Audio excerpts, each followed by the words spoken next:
Strike a pose!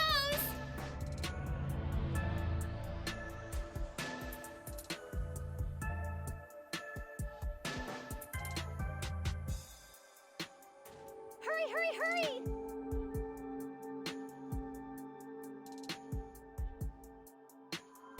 Hurry! Hurry! Hurry, hurry, hurry!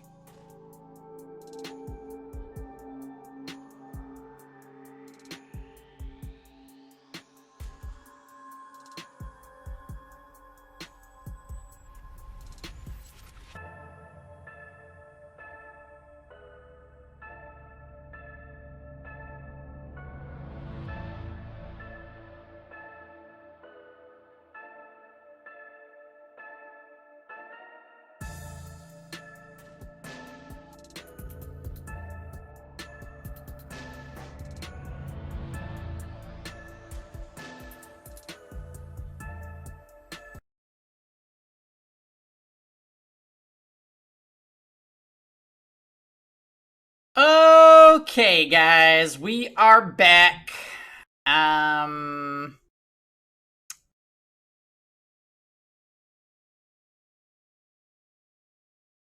Alright. We are all set, got some lights on, I made a drink, went to the bathroom, stretched. Ace Attorney is in the Switch, and we are good for the next 3 hours to make some progress in Chapter 2. Last time on Ace Attorney, we got up to the break point in the trial, and I believe we were investigating areas, like we were touching areas a second time. And we came across some more evidence in the room of the person that we thought was dead and then was actually alive.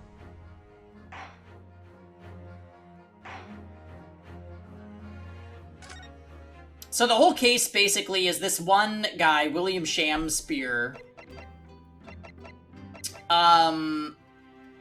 we were made to believe he was dead, but actually, in fact, he had been poisoned and then woke up from being poisoned and is trying to incriminate,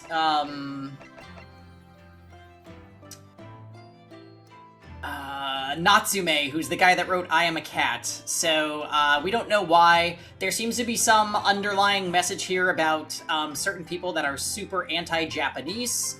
It might be tied to Kazuma, we don't really know. But that's where we're at right now. Why am I presenting? What would I possibly present? Right, we found handprints on the wall. We found a capital offender article. Manchester's Strangeways prison announced the death of convicted murderer and burglar Selden by natural causes in the early hours of the morning. He had been suffering with fever since the end of October. Alerted by the shouts of his fellow cellmate, medical staff arrived to find him already dead before his capital punishment could be carried out. I don't know how that ties in. And then we also found this, which, shows that guy from the photo in the hospital, and Mr. Garadeb.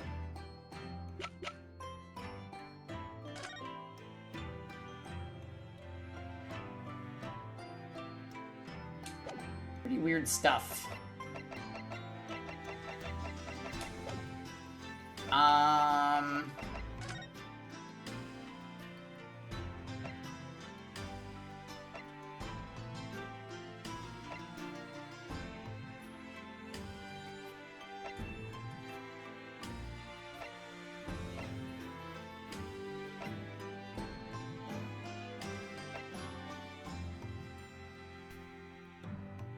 So, it seems Susato's hints seem to be indicating that we should go to the prison. Do you know, I don't believe we visited this place for quite some time. I think that's her way of saying, that's her Elizabeth backseat way of saying, why don't you go here next? Yeah, we need to talk to Natsume.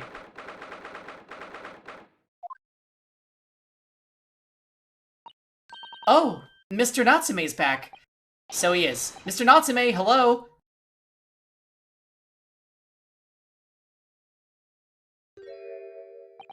I am a cat. Sorry? I don't know who Mr. Natsume is, or Herlock Sholmes. I don't know about courts or trials or Old Baileys. I am a cat. That's what I am. Just a cat. Mr. Naruhodo, he's trying to escape from reality. Trying to? He already has. Completely. So, what is your name then? As yet, I have no name. Yes. Yep. We know that one for sure, Dots. Also welcome. Happy Saturday. Mr. Naruhodo, he hasn't fully thought out his new identity yet. Maybe it's not too late to bring him back to reality. Do you think you could open your eyes for us, Mr. Natsume?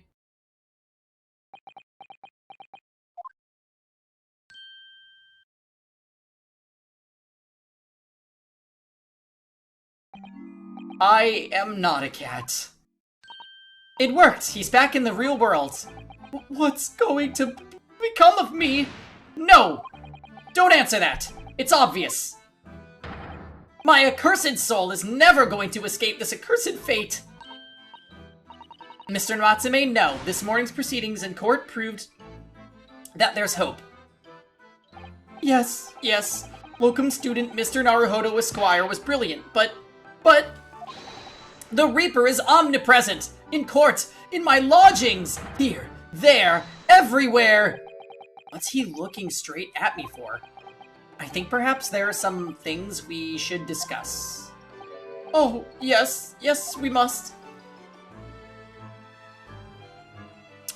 You know, I will not complain when he is no longer, in the picture. I am super not a fan of this character. In my whole life, have I ever been so moved as I was today? No. Of course, if I cast my mind back, there were perhaps one or two other occasions that moved me more.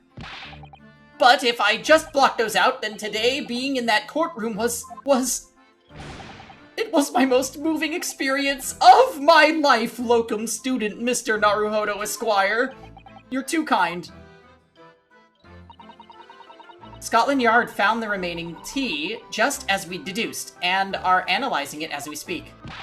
There's nothing wrong with that tea. They won't find a drop of poison in it. That's a solemn, sworn Saseki certainty.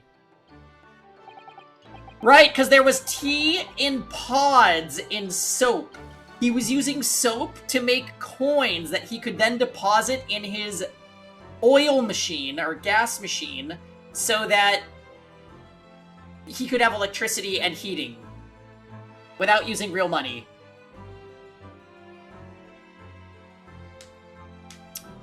Tell me, did you both drink the tea at the same time that night?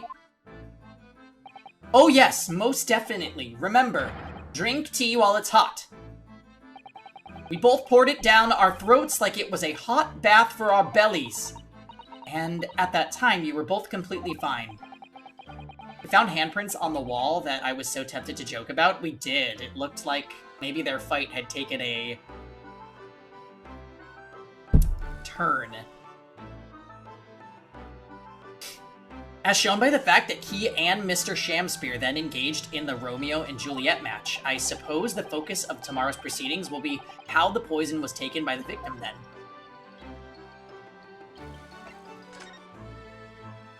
That rotten Shamspear, what have I ever done to him? You don't recall him taking issue with you over anything you've done recently? I've been holed up in my room, immersed in books. I don't recall anything. Anything at all. Right. But what I don't understand is why he didn't let me know sooner. Let you know what, Mr. Natsume? About the soap, of course. What else? Oh dear. Are you struggling with such a meager stipend? Of course I am. If I had money, I wouldn't have chosen to live in an accursed existence. In such accursed lodgings. Oh yes, you said it's because the place is cursed that it's so cheap, didn't you? Exactly.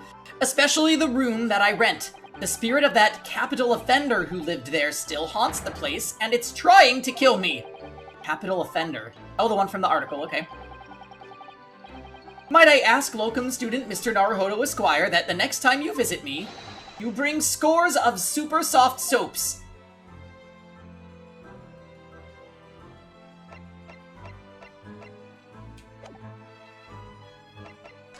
Can I present, the article?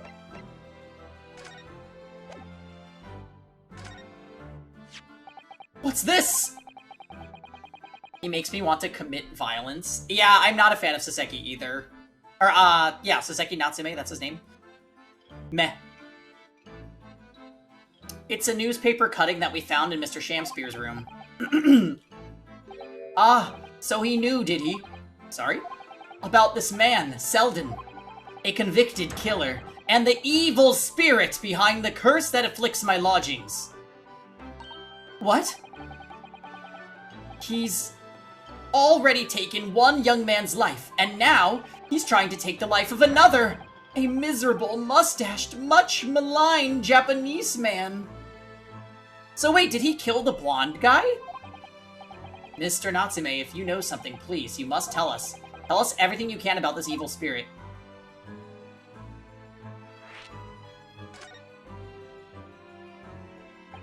The truth is, I didn't know the details myself until very recently. That Selden man was arrested about a year ago now, and at the time he was hiding out in lodgings at Mr. Garadeb's house. What? He lived where you do now? That's right, yes, exactly where I live now. In my very room. Oh my, your room was previously occupied by a criminal found guilty of a capital offense? But before his sentence could be carried out, he died in prison. That was 3 months ago now. And that's when it started. The curse! What really is this curse you keep mentioning, Mr. Natsume? It's already caused one death. A few months after the criminal passed away in prison, a man died in the room. The man who rented it after Selden, in fact.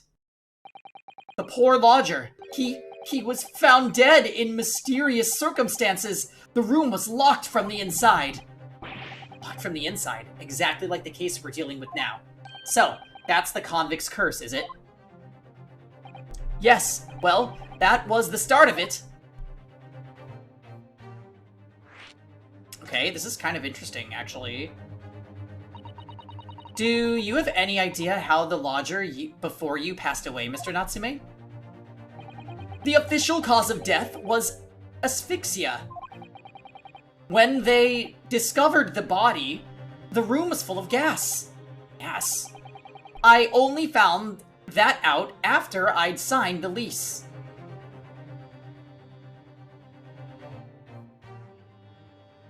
Didn't I say, what if Shamspeare had a gas leak and that's why he passed out?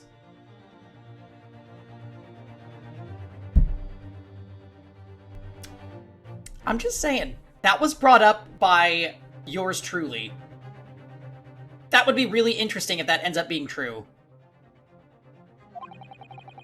When Mr. Garadeb came to tell me later, I couldn't stop myself from trembling. In fact, if I'd known beforehand, I'd probably have been too scared to take the room. It's all that ZTD knowledge. I'm just really good at problem solving. Landlord's lease, luckily legal. Lucky for Mr. Garadeb, maybe, but not so lucky for poor Mr. Natsume. But now you believe this curse is affecting you. It is! At first, I just felt as though I was being watched all the time. And then you talked about having nightmares, didn't you? The dead are trying to take me with them. They come for me and try to suffocate me. Just when I'm struggling to breathe, I wake up, and the room is as cold as ice. But why is your room so cold? London winters are too cold to bear without any heating on overnight. But for some reason, even though I light the stove before I climb into bed at night, the pilot always goes out and the room fills with gas.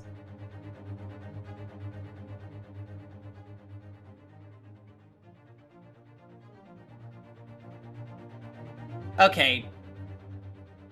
There is definitely something going on here with this.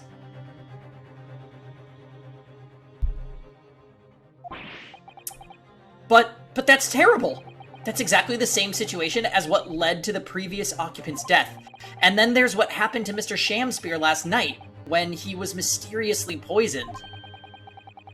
There's clearly more to that incident than can be explained by a curse, though.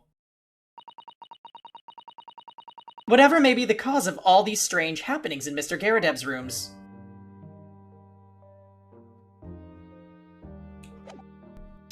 Okay, can I present the picture of the previous tenant? At least I think he's the previous tenant. Mr. Natsume, if it's nothing much, but... It's been too long since I've been offered a present with that delightfully humble etiquette of our homeland. Being near Joan would probably kill them personally. What? You're too kind. I accept it gladly. Sorry, but I wasn't trying to give you anything, actually. Oh. Okay. So...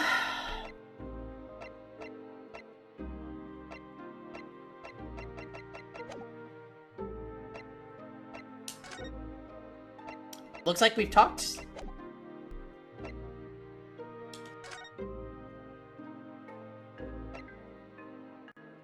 So Mr. Garadeb's room is the next place we have to go to talk to Mr. Garadeb.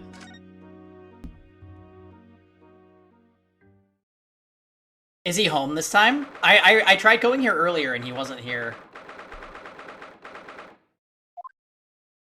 Ah, with his moon hair. Kind of iconic.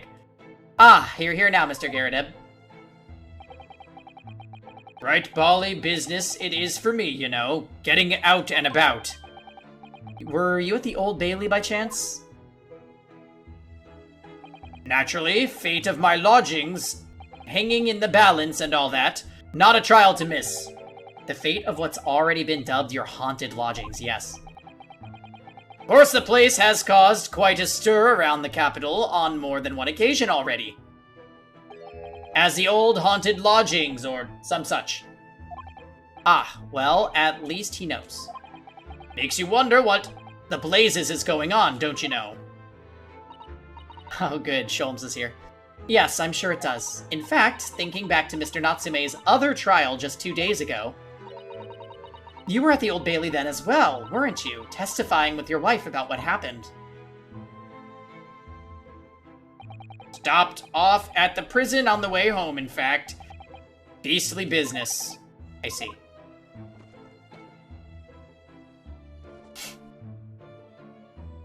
Alright, Mr. Garadeb. So, what brings you to my haunted abode today, eh?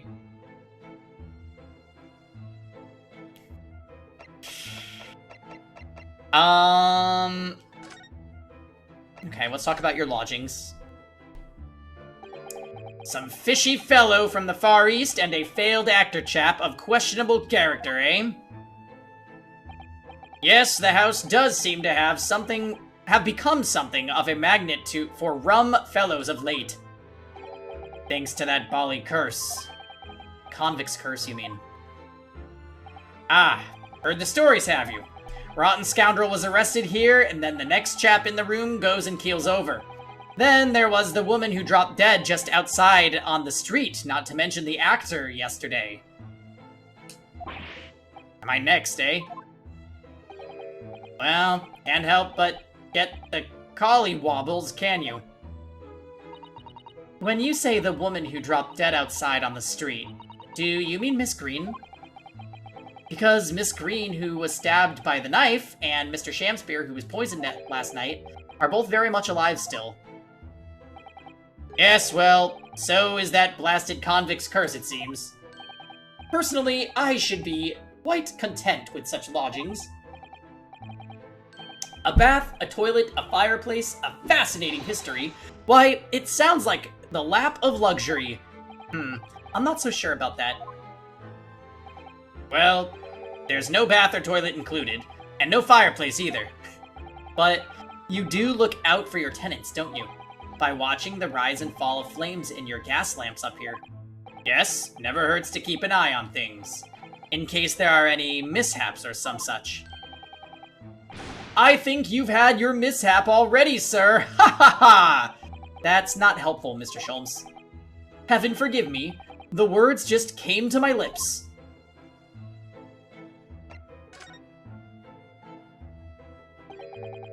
Some fishy fellow from the Far East and a failed actor chap of questionable character, eh? There's no need for that, Mr. Garrideb. That's right. Mr. Natsume is in no way fishy. He is undeniably peculiar, however. It is right that he took the vacancy immediately after... Is it right that he took the vacancy immediately after the previous tenant passed away? Yes, that's right. I asked the estate agent to find someone, and he popped up the very same day. Never come across a chap so keen for a place with a background, as it were. I don't think it was the room's background he was keen on so much as the cheap rent, actually. So, how long has Mr. Shamspear been lodging under your roof? That failed actor chap? Let me see. Oh, of course! Yes, it's been 3 months now.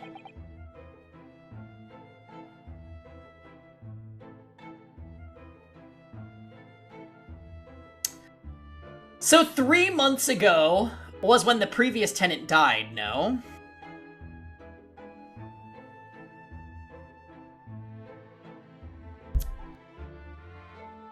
Or was that when the guy in jail died?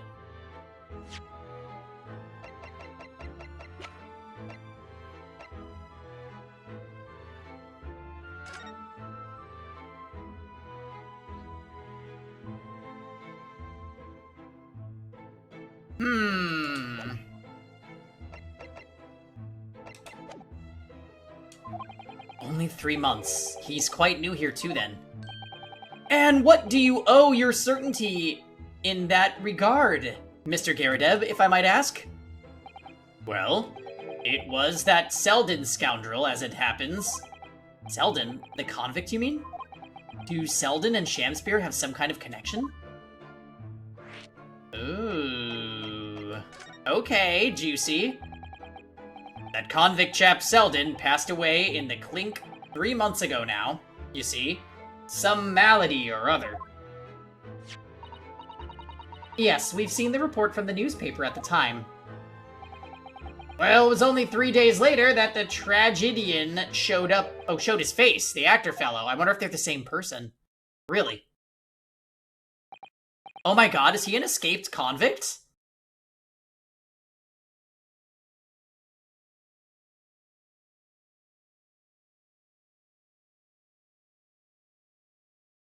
Yes, I remember it quite distinctly.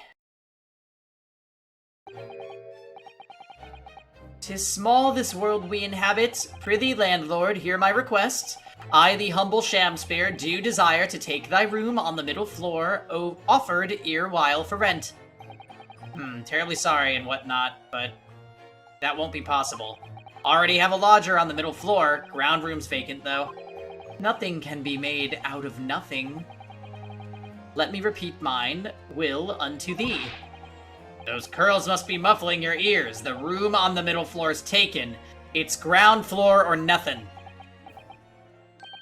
Very well, we have an accord. Glad to hear it. Welcome to Briar Road. Lo, a Shamspear dance to celebrate! From what I heard in court today, sounds like the chap was thieving gas. And he was 3 months in arrears with rent too. Yes, the fellow was a bally player, all right. Thank you for your condor, Mr. Garrideb. We are most grateful. Yeah, you like his dances, don't you, Dots? By way of appreciation, allow me to say 1 or 2 words. Give me my robe, put on my crown. I have immortal longings in me. What's happened to you? Shakespeare, my dear fellow. One of his most famous lines. I wish to divulge my own learning of the subject. For I have a turn for literature too, you know. Perhaps you could turn your attention to more apt lines then. Okay. So this is very interesting. I want to hear what Garrideb says about this. Mr. Garrideb, could I ask you to look at this photograph?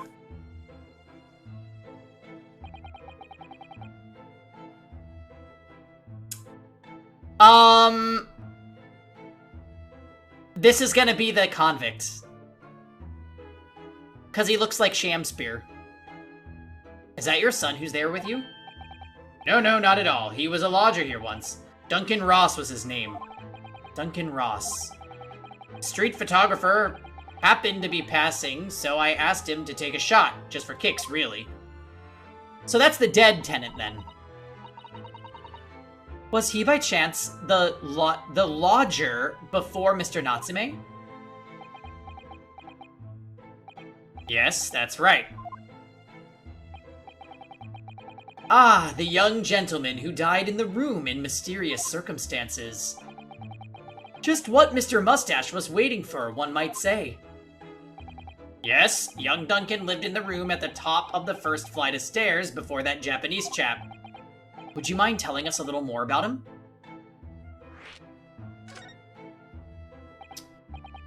Yes, Duncan Ross, young chap, was attending art school.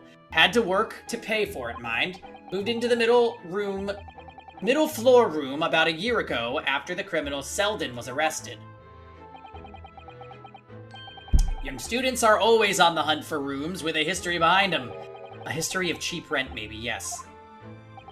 Yes, well, anyway, it was one morning about a month ago now. Hadn't quite worked out the old trick of watching the gas lamps to see what my lodgers were up to at the time, so sadly I was rather tardy to discover what had happened.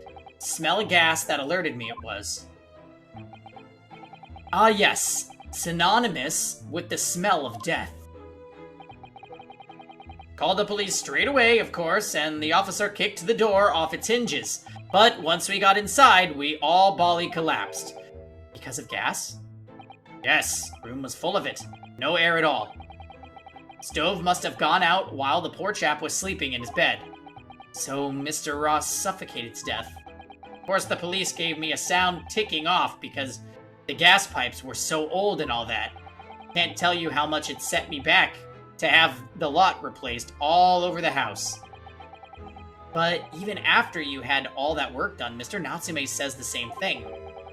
That the stove goes out at night whilst he's asleep in bed. Well, that's the bally curse, the convict's curse. I've done my duty as a landlord now. Someone's feeling defensive. Ah, that reminds me, actually. Yes? About young Duncan, the night before the poor chap perished. He'd been writing a letter. A letter of affection to a young lady.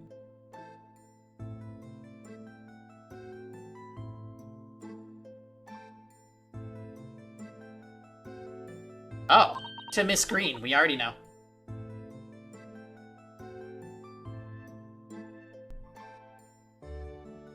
He's admitting to being duty as a landlord. I mean, we've been new. A love letter, you mean? Yes? Where did I put it now? Ah, here it is! Left it on my desk.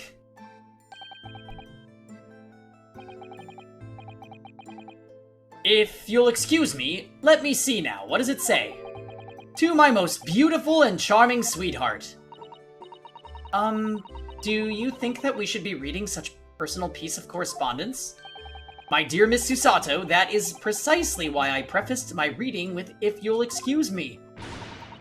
I will not excuse you, Mr. Sholmes, no. Sadly, he didn't address it, though. So I've no means of delivering the thing. Rather sad, really. I see. That's going to play on my mind. But really, the identity of Mr. Ross's sweetheart has no bearing on the case. I think we should leave well alone. Yes, I suppose you're right. Indeed, the intended recipient's address is missing. However, There is a name attributed to the man's most beautiful and charming sweetheart. Mr. Sholmes, please, I've already had to chastise you about this once. My undying love to you, my colorful darling, Olive Green. Oh, Olive Green? The woman who was plunged into a coma after a knife plunged into her back outside this house 5 days ago. The victim of the last case Saseki-san was in court for, who regained consciousness only yesterday. Is it just chance that her name has come up now? Could it possibly be a mere coincidence? Mr. Naruhodo, whatever can this mean? Reading personal correspondence can have its merits, you see, Miss Susato. Ha ha ha ha!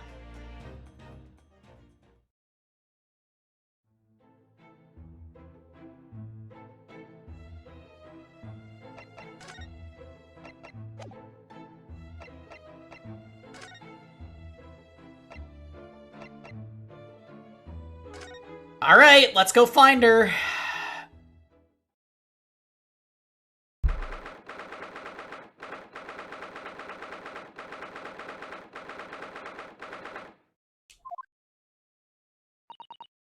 Mr. Naruhodo, I've just finished speaking with the doctor. It seems Miss Green is well enough to be discharged at last. This is good news, but hopefully just before she leaves... Ah! What is it?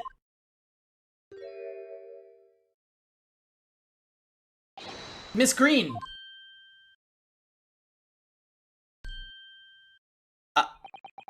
What was that? She clearly just hid something behind her back. One moment! I'll be with you in a jiffy!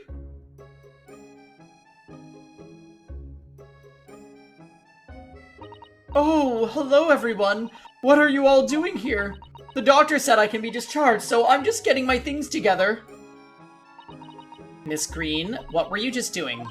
Oh, nothing, really. I was just about to take some medicine the doctor prescribed for me, that's all. Well, we were hoping to have another quick chat with you if that's alright. I don't really have anything else to tell you. Right, she's definitely behaving strangely. Let's see if we can't coax something out of her. It's wonderful news that you're going to be discharged, Miss Green. Oh, yes, I mean, thank you. Once people are better, the hospital staff don't want them lingering and wasting space. Not people like me, anyway. So I don't think I should keep anyone waiting. I probably shouldn't stand around and chat. She certainly doesn't seem to be in the mood to talk. That's for sure.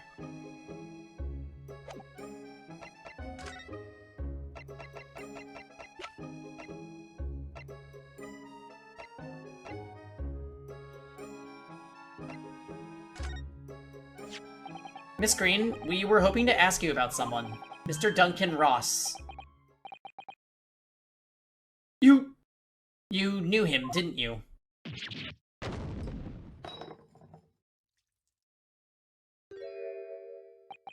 Oh no! I'm so sorry. The bottle of medicine fell over when she did.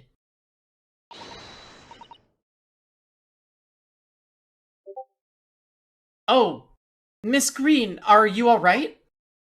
That doesn't look like medicine. That looks like Danganronpa blood. I'm so sorry. I didn't mean to startle you like that. No, it's alright. I just wasn't expecting it. But how do you know about Duncan? Mr. Ross had been writing a letter when he passed away.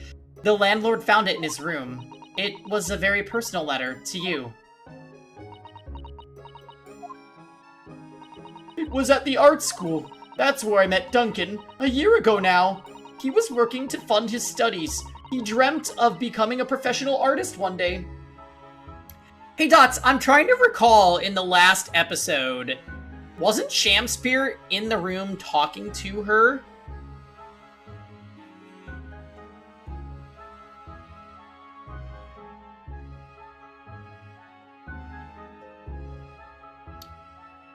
Okay, that makes me think one of two things.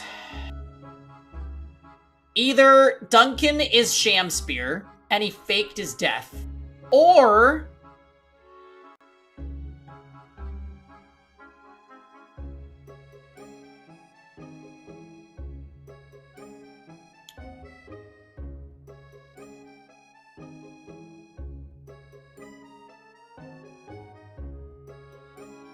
Or Shamspear is the killer.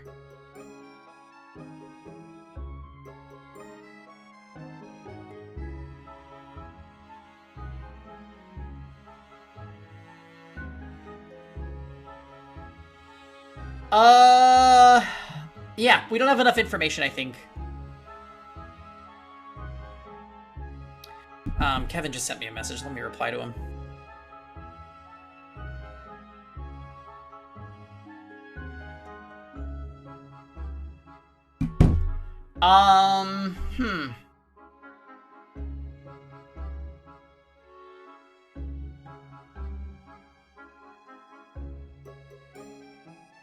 Alright, let's just keep going. And the two of you became romantically involved.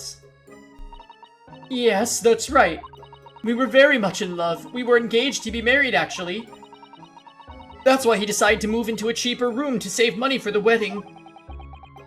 But that's what led him to Mr. Garadeb's. Yes, he told me he'd found the worst but cheapest room in the entire East End. And then, 1 month ago, that's when it happened. We're so terribly sorry, Miss Green. Well, it's all in the past now, I suppose. Poor Miss Green. She looks desperately sad. I was starting to think that's just her look. But now I see that she has every reason to feel the universe is against her.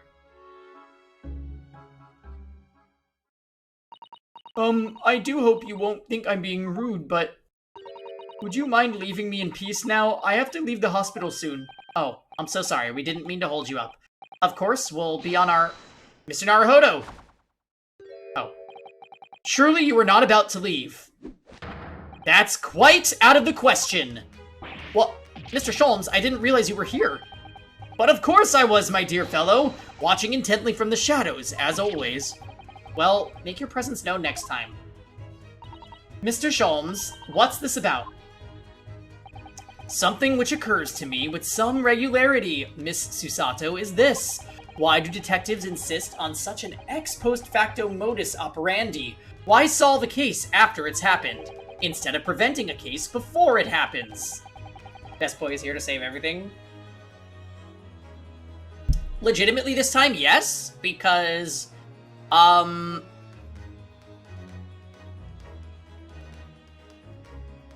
we were about to leave her alone. I'm starting to think that Miss Green is tied to a crime. If the convicts is Shamspear and Shamspear is the tenant? No, that can't be. Both things, wait, can both things be true? I don't know. I don't know what to make, but this is actually kind of a fun twist. Like, I feel like there's definitely something sketchy going on. The coin-shaped indents on the soap was actually for her olives! It wasn't obvious by the fact that he's been my Twitter and Discord avatar for ages. Oh yeah, Dots is definitely a Sholmes stan.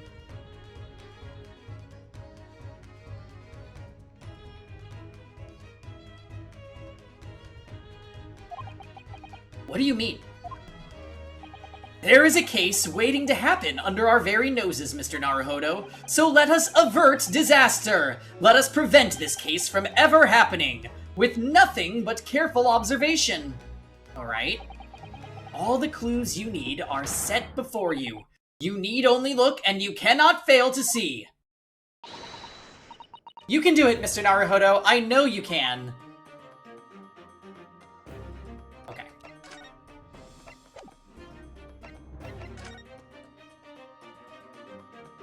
This song. It killed the rat?! The animations are cute. They are! Also, welcome, Fabbles. Good to see you. Happy Saturday. Have you been keeping up with Ace Attorney too much? Do I need to summarize for you?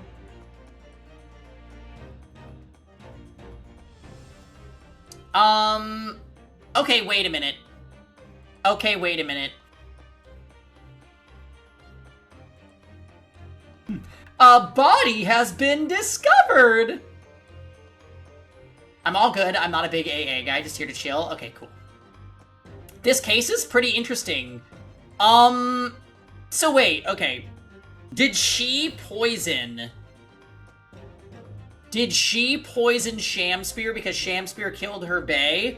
Or is this something else going on? And is Romeo and Juliet gonna be tied into this? Because remember in Romeo and Juliet's, Juliet pretended to be dead, and then Romeo killed himself, and then Juliet realized that he killed himself because he thought she was dead. I feel like this is gonna majorly play into the overall picture. Okay, we're getting close, we're getting close. We're having a breakthrough. That mouse seems to be dead. Look, I didn't notice it there before, did you? I think perhaps it drank the medicine that spilled out of the bottle. But that's the bottle that Miss Green was about to drink when we arrived. Moral of the story, Pangy killed Juliet. Pangy did no such thing. You don't think... Ah, I see you've come to appreciate the true nature of the scene. That of a tragedy about to take place.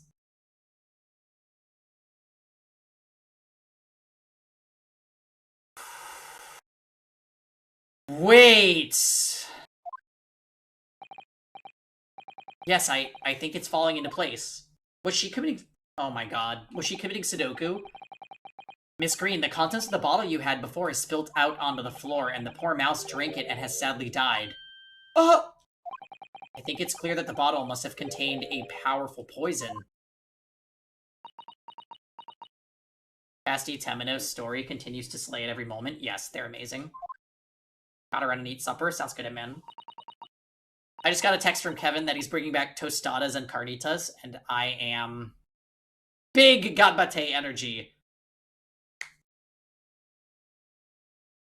Okay, man. So we'll count you out for Among Us tonight, then.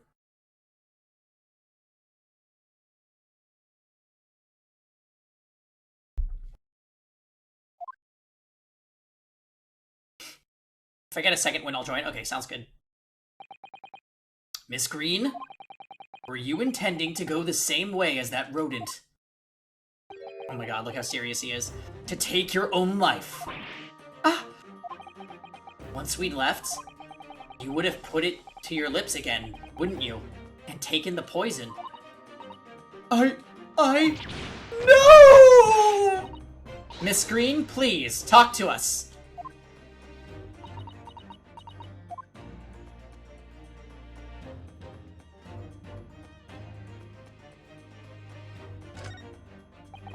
It definitely feels as though this card must be relevant. I mean, when we first arrived, Miss Green was standing with it in her hand and in what can only be described as a very tense atmosphere.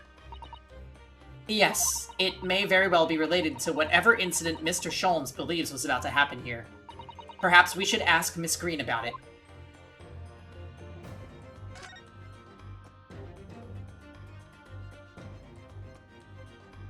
Okay.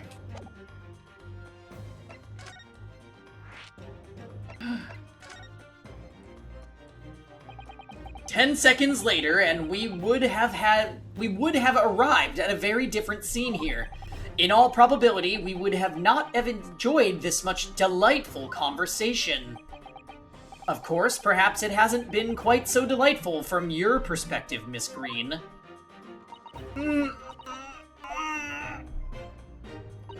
Actually, in a way, now that everything's out in the open, I feel like a weight has been lifted.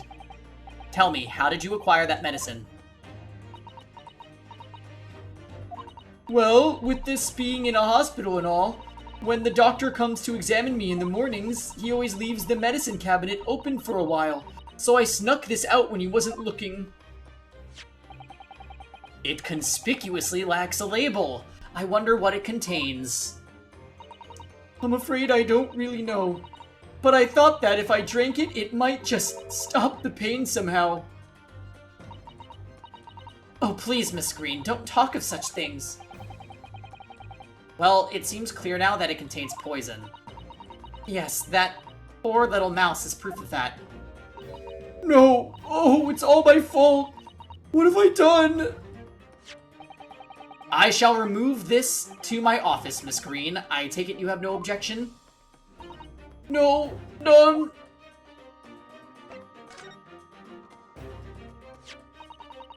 Ah, the rest of the envelope! No! Neither the sender's name or address appear to be written on the envelope or the card. It arrived by post at my home the day before the incident that put me in the hospital here. I have information regarding the death of Duncan Ross. That means Shamster was behind it. Come to the Slug and Salad on Briar Road at 5 p.m. on the 17th. Don't tell anybody else about this letter or the meeting.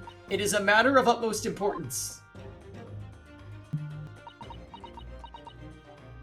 Slug salad. Yeah, that sounds interesting. Wait a minute. The 17th of this month? That's the day you were stabbed on Briar Road. And 5 p.m. It is precisely the time when the incident occurred. The Slug and Salad, yes, a pub on the northern corner of Briar Road. Briar Road, being the street that Mr. Garrett's house is on. Does this mean that... Yes, I'm sure you've guessed. That day, when I was struck in the back by the knife, I was actually on my way to the Slug and Salad. Goodness. So that's what you were doing on Briar Road that day. I'm sorry I didn't say anything before.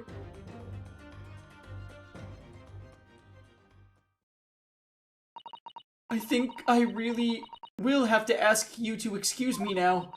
I've told you everything. Yes, I'm very sorry that we had to drag up such painful memories for you. Yeah, I'm pretty intrigued by what's going down here. Like, was her getting stabbed somehow a part of... I'm assuming this is Shamspear's plan, but it honestly is probably just dumb luck. No, it's fine. Miss Green, please promise us you won't try to do anything like that again. Yes, don't worry. Your detective friend has the bottle now anyway. And besides, I've been stabbed in the back and had a close shave with a bottle of poison, and I'm still here. I think I'm destined to see things through to the end. It might sound a little conceited, but well, that's how all this has made me feel.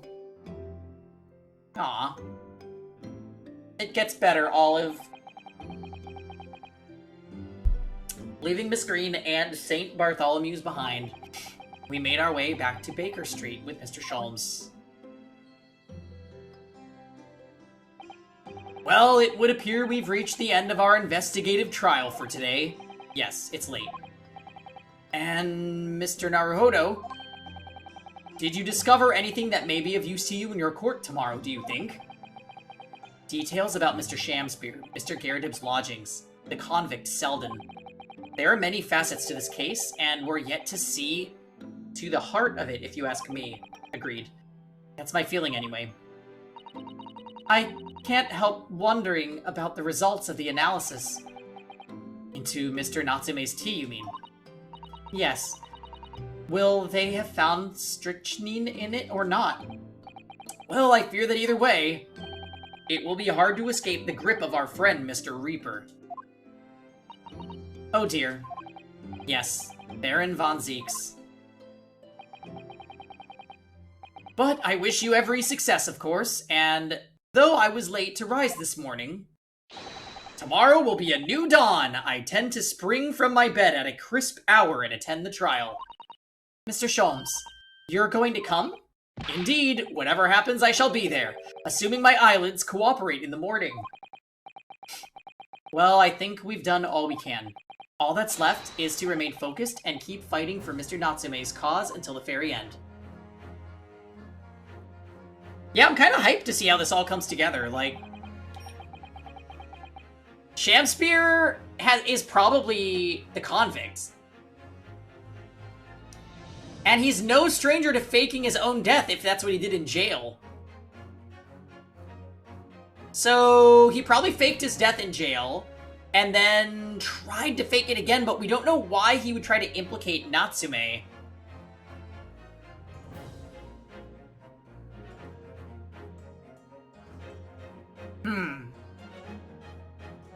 London, the world's most prosperous city, home to some 6 million people.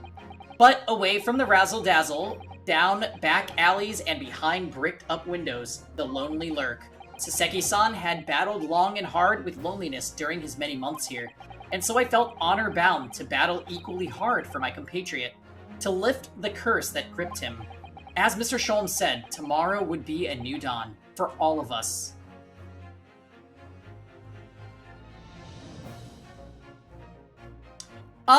Remind me, in Great Ace Attorney 1, was presenting evidence to characters during the investigation periods even an option? I don't think it was, because we didn't really have, like, a court record. It was? Oh my goodness. I don't remember that at all, but I do like that.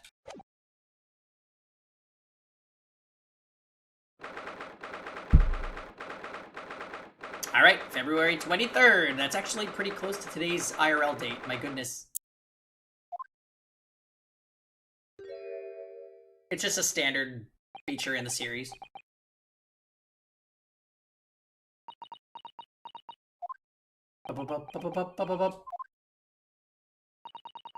This is it then, Mr. Naruhodo. Yes, it's time to put an end to this now. To the miserable curse that's been plaguing Mr. Natsume. To everything. And in my own small way, I shall do everything I can to help you. Some games let you present profiles of characters. I wish that was standard. It's so fun to hear characters giving opinions about each other. I always appreciate your help, Miss Susato. Suffering Saseki selfishly sidelined! Good morning to you too, Mr. Natsume. Good morning, locum student Mr. Naruhodo Esquire! Listen to you two chatting away happily as if the main player of today's trial isn't here. Why would you do that? Why? Oh dear, we didn't mean to cause offense, Mr. Natsume. I thought perhaps that because you had your eyes shut so tightly, you were meditating, finding inner calm. It seemed wrong to disturb you. I was waiting! What's the matter, Mr. Natsume? You seem different somehow today. Why, naturally, that's because I've attained spiritual enlightenment. The path of literature, you see, is a journey to discover one's own death, or such like. That's the sort of morning conversation I was hoping for. That's why I had my eyes shut. I missed the signs, I'm afraid. Somehow. You'll have to forgive me.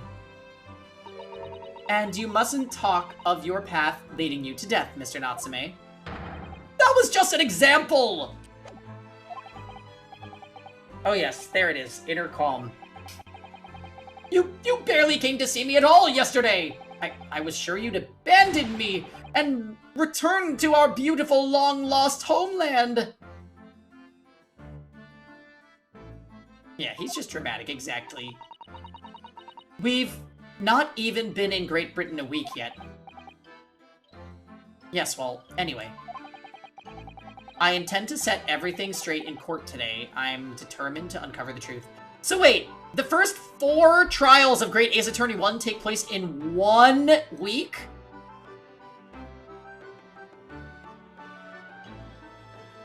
Why do all of his faces make him look constipated? They just overdid him so much.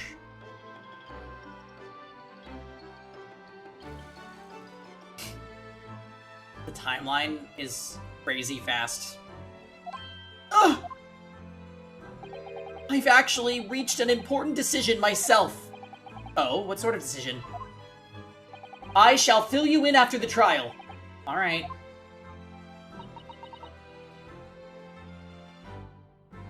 Oh, there you are, Thomas. It would seem Mr. Sholmes isn't coming today after all.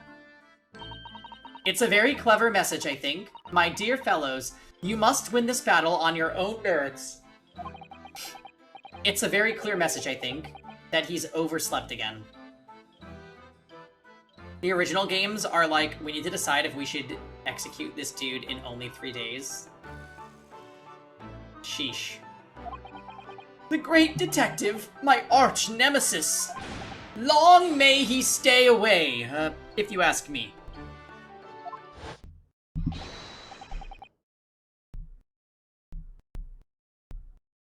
This ends now! The answer is always yes.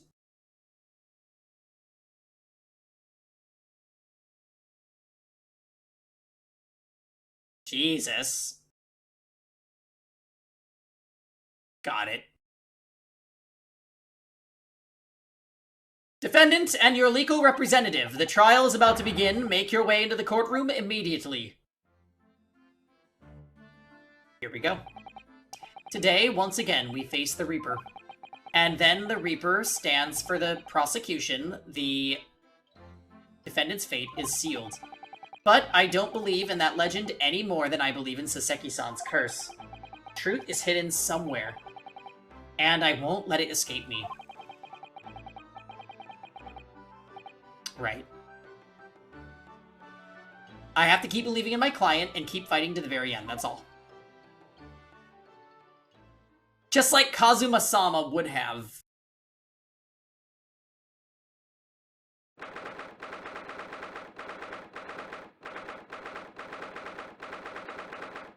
Alright, here we go. In the name of Her Majesty the Queen, I hereby declare this court to be in session. I call upon the counsels for the prosecution and defense to declare their willingness to proceed.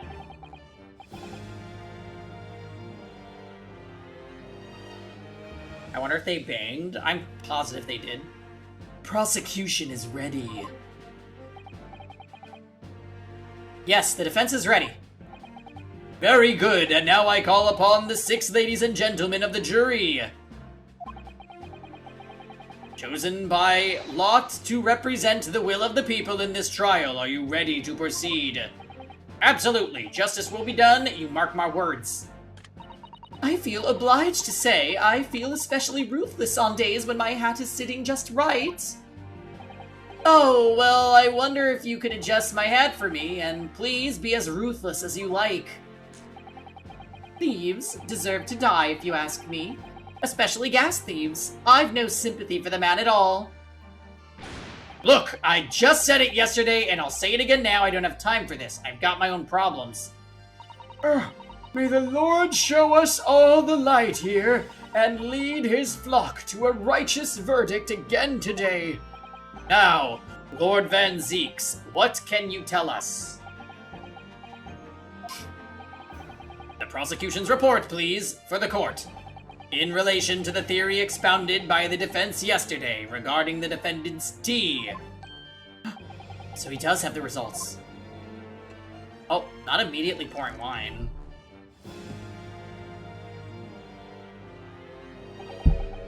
Before the prosecution delivers the black news about the black tea belonging to the blackguard in the dock. Pray, allow me a moment to savor a liquid of a more sanguine hue. In fact, I'll defer to the good detective for the report. Here's to you, Inspector. Yes, sir. Thank you, sir. He's a theater kid in school. As indicated by the defense, we found a bar of soap just outside the victim's window in the snow. And there was indeed a frozen reddish liquid in a little depression on the top of it. Yes, that's the tea. What? And that's the tea. That's what Mr. Natsume brought with him that night. Well, the brains of the yard analyzed it, and yes, you're right. It was tea. And there wasn't a trace of strychnine or any other toxic substance in it.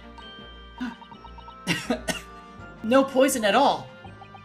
In other words, the tea that the defendant brought with him to the victim's room is innocent. It's in the clear. What a revelation! As I suspected, this makes it quite clear. The defendant, Mr. Soseki Natsume, is blameless here. My learned friend is jumping to conclusions again. A typical Nipponese reaction. What? Yes, it's true no poison was found in the few drops of liquid recovered from the soap on the window ledge. But what logic is that? Would you take a drop from the Thames and conclude that the water in the ocean isn't salty? My word! The water in the ocean is extremely salty, Counsel. Exactly. Unfit for drinking, just as the victim's tea was on the night in question. As the court has already heard, bitter was the precise words from the lips of Mr. William Shamspeare, whom the prosecution now calls back to the stand.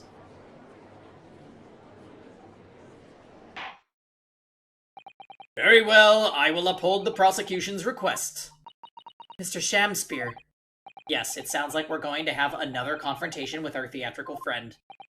Bailiff, show Mr. Shamspeare to the stand. The shand.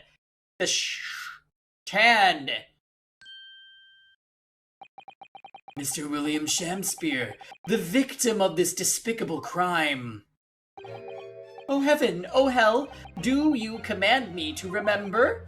Forsooth, 'twas I, Shamspeare, did have a bellyful of the foul fluid given in mine innocence. Yes, but as was revealed in yesterday's proceedings, the witness is not as innocent as we had perhaps first been led to believe. By using bars of soap such as this, he has been stealing gas from the supply company, yes. One may smile and be a villain. Forsooth, 'twas I, Shamspeare, did have a roomful of the sweet fuel given. Yeah, it's terrible. I can't stand Shakespeare. That's right, fellow jurors, don't forget this man is a rotten thief. Haven't forgotten, kept all that about the ice coins and a tidy secret, didn't you? You should have owned up sooner. Arrest him, I say! Arrest him at once, and let him feel the sting in my tail! Oh, indeed.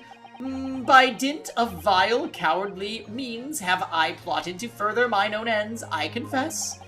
Thou wouldst not pardon my sins, of that I am sure.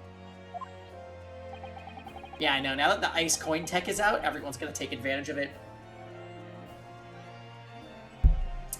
If you acknowledge your wrongdoing, what exactly are you doing here?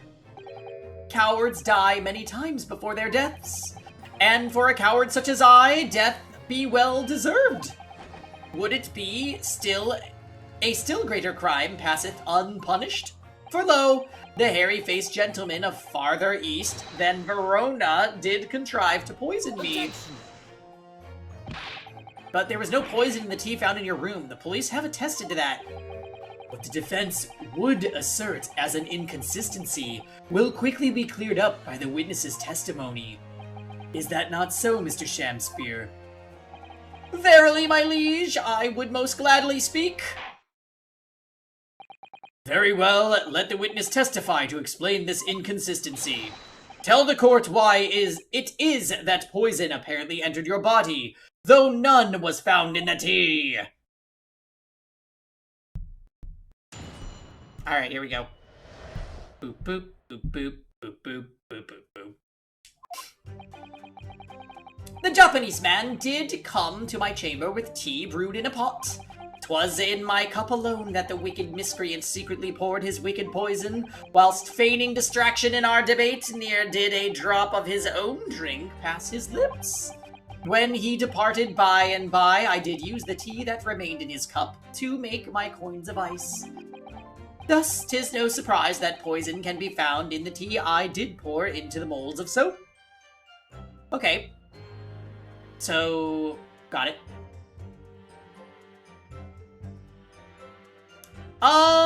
Just to check. Did this guy have freckles? No. So, alright. This just means Shamspear is 100% Selden.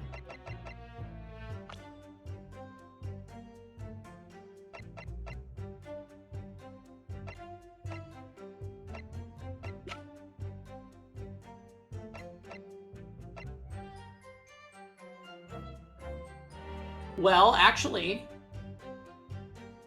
he has the little lines under his eyes in this picture. I still don't think it's the same guy.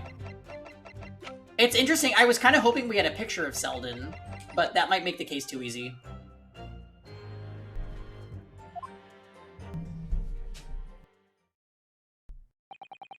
The poison was slipped into the cup after the tea had been poured. The normal way for poison to be administered, in my experience. Quite. Otherwise, it would be disastrous if the poisoner were to mix up the cups, for instance. John? John, aren't you still at Locals? What you doing here?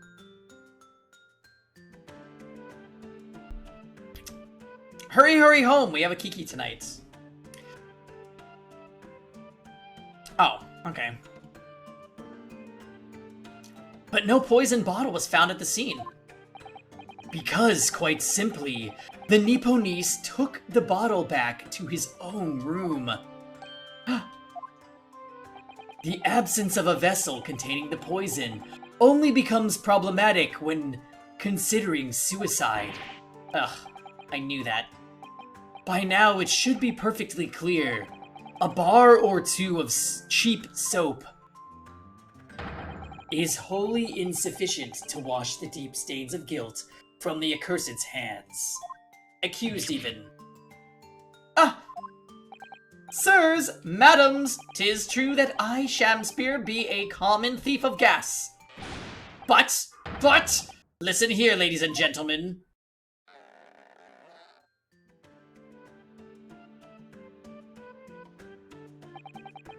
Wherefore would I lie? Verily, I have no cause. I have naught to lose. Well, I do declare. Thank you for your testimony, witness. Counsel, proceed with the cross-examination. Yes, my lord. Time to press.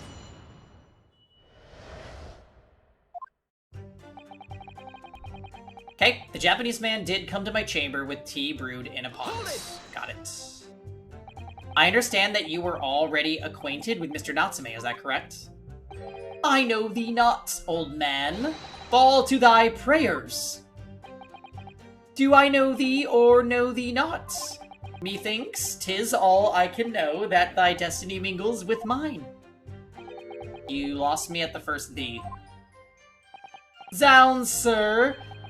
Thou must learn the English tongue afore thou turns thy hand to lawyering.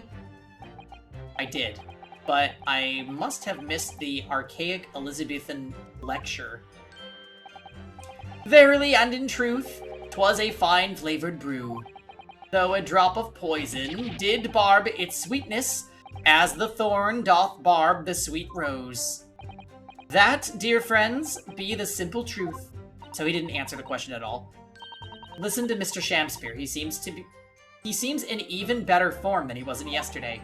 Either that or I'm in worse form. That fated evening, after I did dine at Grubb's Grubbery, a local alehouse of good report, naught did pass my lips but the tainted black tea. Here's an FEH trailer in 30 minutes. You hope it's a cool one. Are we supposed to get new units? Oh, I ended up getting Valentine's Ephraim. Winning. Stay winning. Pengy-chan.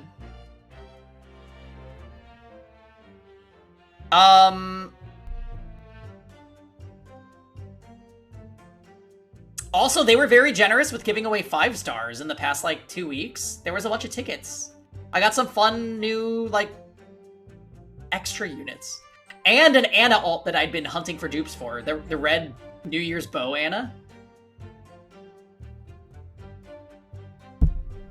And I think I got my Tea Time Sigurd that I wanted. I'm really happy about that. I actually got a few nice looking Fire Emblem alts. I got Tea Time Sigurd and Evil Berkut.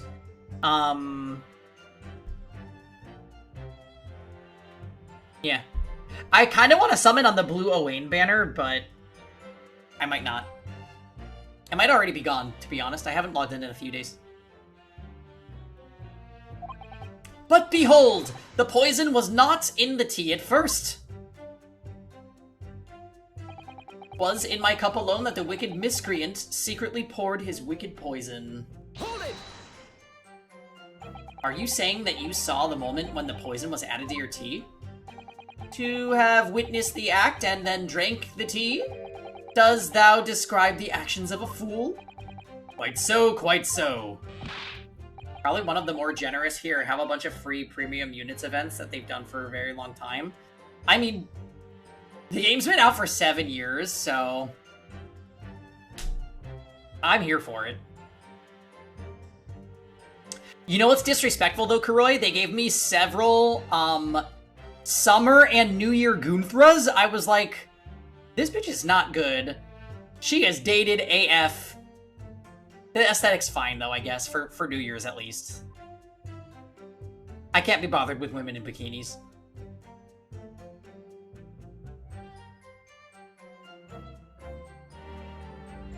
But no one likes going thirsty, do they?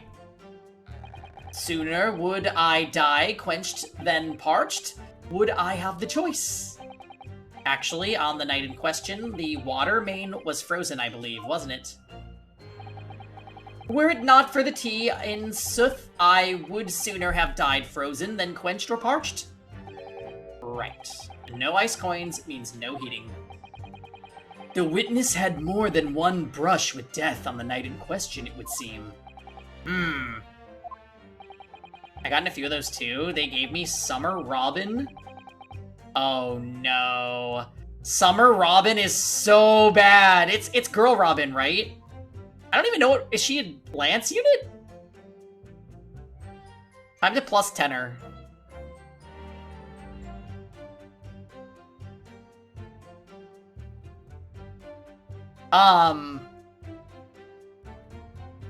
You got Spring Lucina. The one with the bunny ears? Yes! I got her when she came out, Dots. I used her in early game.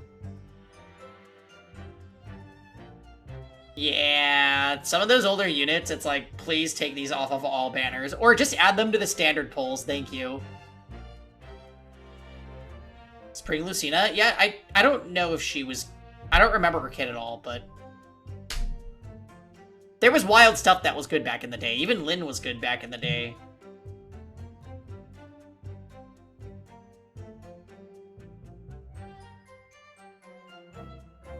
I still have Spring Xander.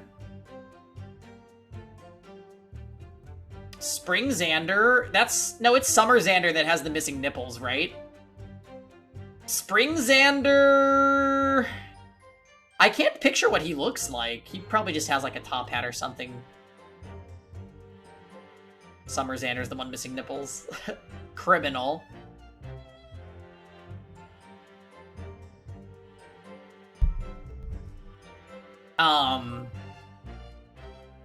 For collection purposes, that's nice, I guess. I got, oh my god, from the first ever Halloween banner, they gave me Halloween Nowy twice. I would have liked Jacob or Henry, I still don't have them, and both of those units were broken when they came out.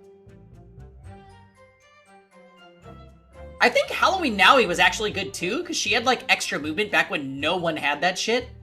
But still, I do not like Nowy in Fire Emblem at all, so getting 2 of Halloween Nowy, I was like, oh my god, I'm gonna kill you.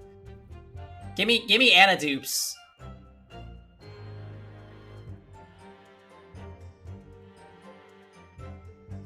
Oh, that's right. Okay, thank you. I can picture Easter Sander now.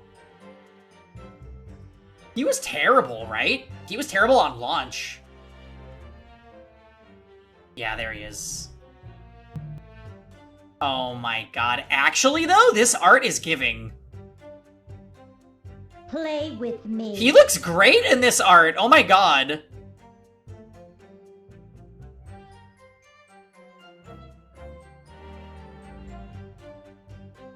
Hey, don't you want to play hide and seek / tag? And then fall in love? I'm not gonna fall for that. He was bad even when he first came out? Yeah, now look at the standards of units in FEH is actual insanity now. Cantor, honestly, I thought Cantor was a bad thing to put in that game, and it was, but then they added this crazy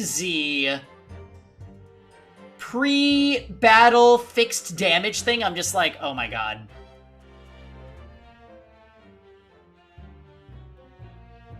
Wasn't it enough when all units are cantering,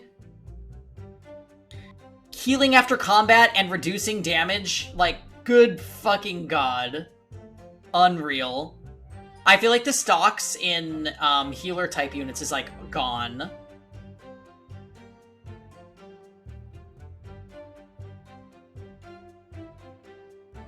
Instant end turn? I didn't even know that was a thing. Fuck. Who has that? That's nuts. I'm gonna go prepare another drink, so feel free to banter whilst I am up. I'll be right back.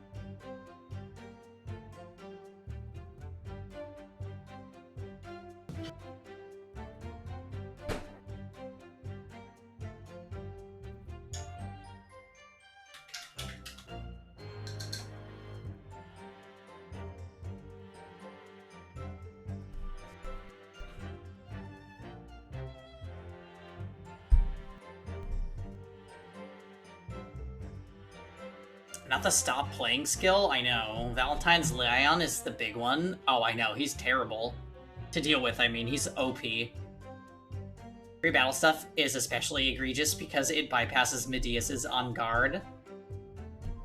Wow.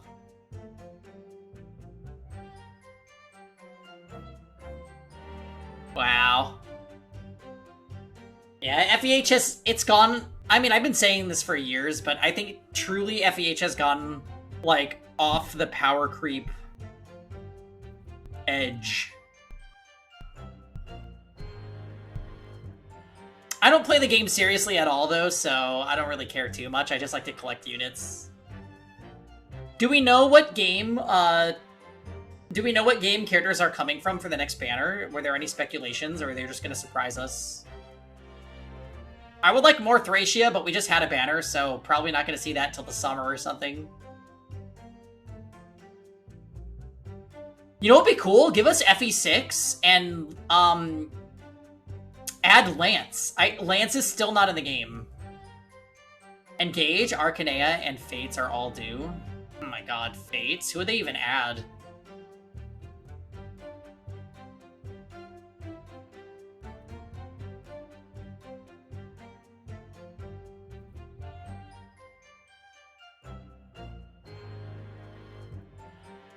Yeah, and the game is, what, 7 years old? So that's a long time to be doing that. I'll always vouch for the second year being the best state of balance for the game. I can't even imagine who was out during that time. Was that when Armored Dragons were taking over, or was that later? Zelgius meta.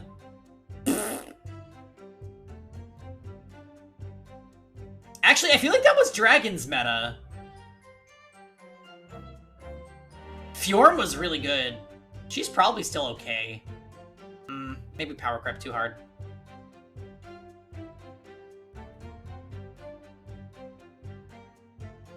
Honestly, Dots, I'm gonna be real, there's nothing wrong with clickbait.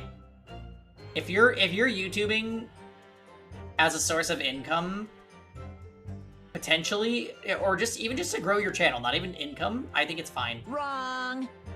Armin? You can clickbait, it's fine. We're just being real. Also, Armin, how was the Zephyr birthday dinner? You guys got Italian? Is that what I heard?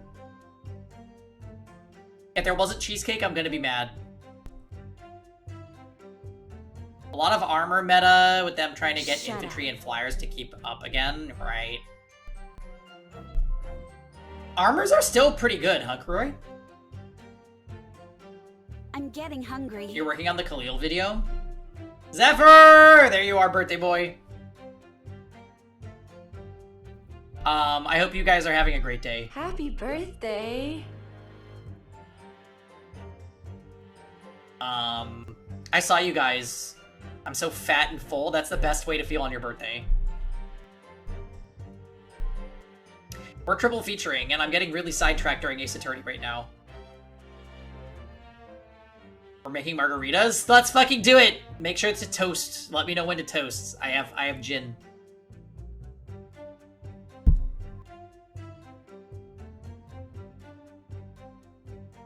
She doesn't do anything? Yeah. I'm not surprised to hear that, Kuroi. She's old. She's like, that unit is legitimately like 5 to 6 years old.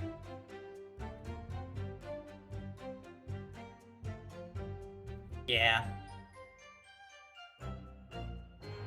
I still wish I could build Gatry, but building a natural 5-star sucks. My Gatry is like +2. And I don't know what to do with myself. I somehow got a lot of Owains, Kuroi. My Owain is like +4. That's great, because I really like Owain.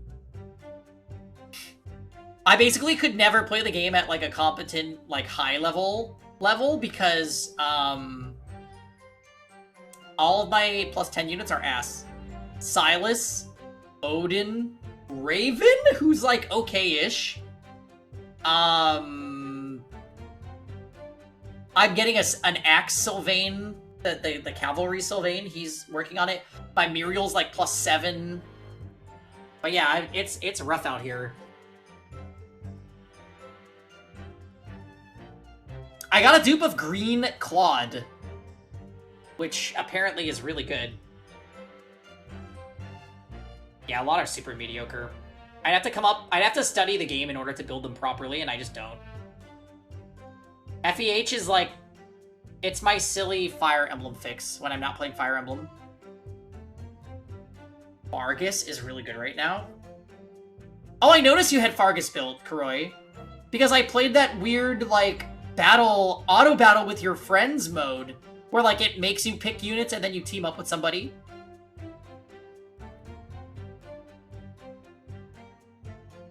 But the mode is super easy, so I'm like, why do they do this? I also don't know how it determines what units get borrowed. I looked for like a setting for that, and I'm like, maybe it's just your arena defense.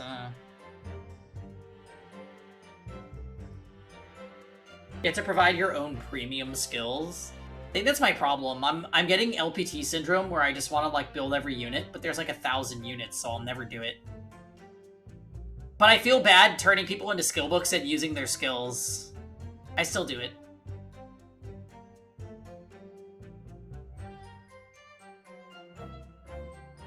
The last team you used in the mode gets shared.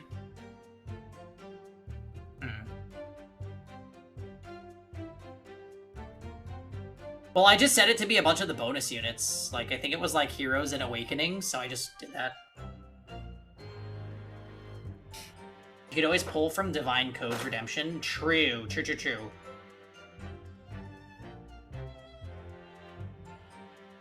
Remind the court, Mr. Shamspear, as to whether the accused drank any of the tea which he brought with him. With the greatest of pleasure, my liege. Whilst feigning distraction in our debate, near did a drop of his own drink pass his lips. The teacup Mr. Natsume drank from was found completely empty at the scene. And let's not forget the defendant's maxim, drink tea while it's hot. I did gulp from the poisoned cup that night, and in mine agony did I writhe uncontrolled. In fits of pain, I did knock the fellow's cup, and its contents spilt as blood from a gaping wound. Methinks. Though certainly 'twas after I made the coins of ice from his tea. An upset cup was found on the table that the victim was slumped over. There is no contradiction here. It's true, there was no tea left in either cup when we found that we found at the scene. But still, something about that statement is troubling me. Yes, of course. I know what it is. It's Mr. Natsume's wise drink the tea before it's hot maxim, isn't it? No, I'm not sure that's it. Thank you, witness. Now reiterate for the court what it is that occupied you after your guest had left and before you drank your tea. When he departed by and by, I did use the tea that remained in his cup to make my coins of ice. Yes, so you could cheat the gas company, in fact. Isn't that right?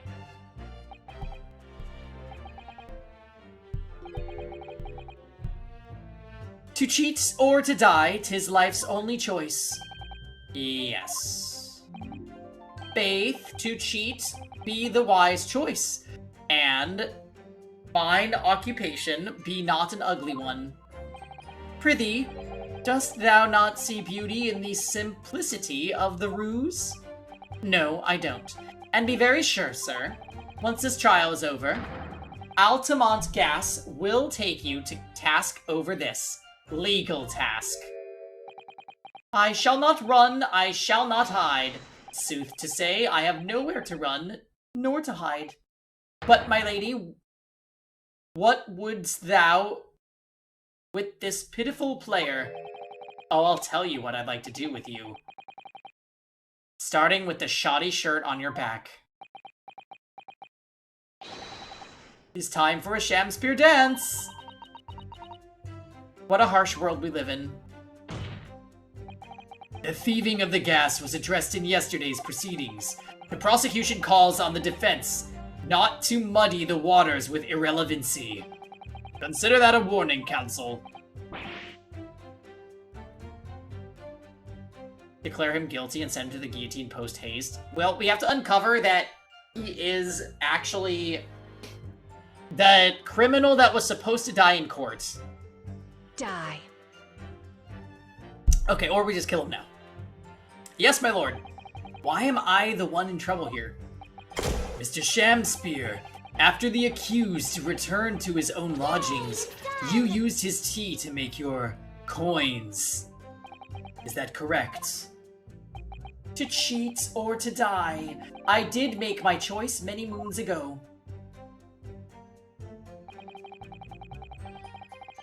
Thus, 'tis no surprise that poison be not found in the tea I did pour into the molds of soap. Hold it! If having first made you your special coins, it was after 2 in the morning when you collapsed. That would mean you hadn't drunk any tea yourself until around that time. Once ensnared by literary debate, naught else be found in the furrows of the mind.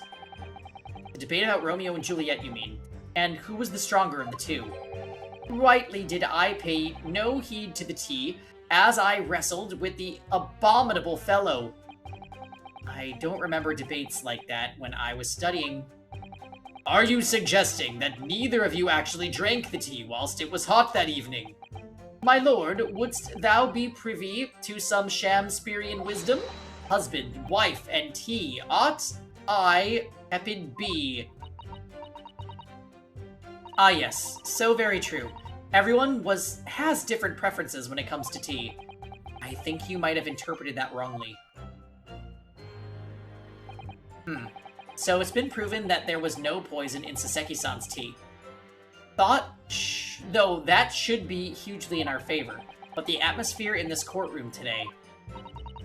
It feels as though everyone is against us, Mr. Naruhodo. It must be the Reaper's poison. I'm afraid that if we don't find a significant flaw in this testimony somewhere, The jury will pounce and find Mr. Natsume guilty. It really feels like we've jumped into the fire here. Okay. So, what could I use against him?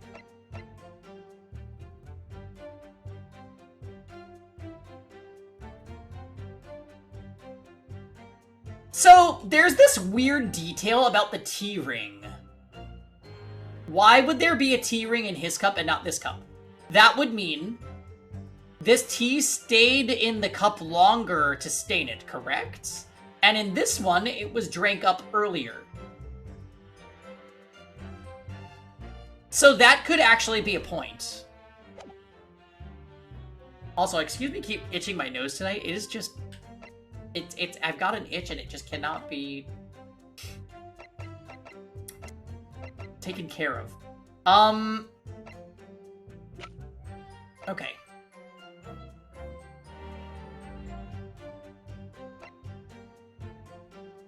So none of this is relevant yet. This is solely about the tea, so I think the teacups are going to be my evidence that I need to use against one of his statements. Probably the statement where he says, what's-his-face didn't drink his tea at all. And we'll go from there. That's the plan.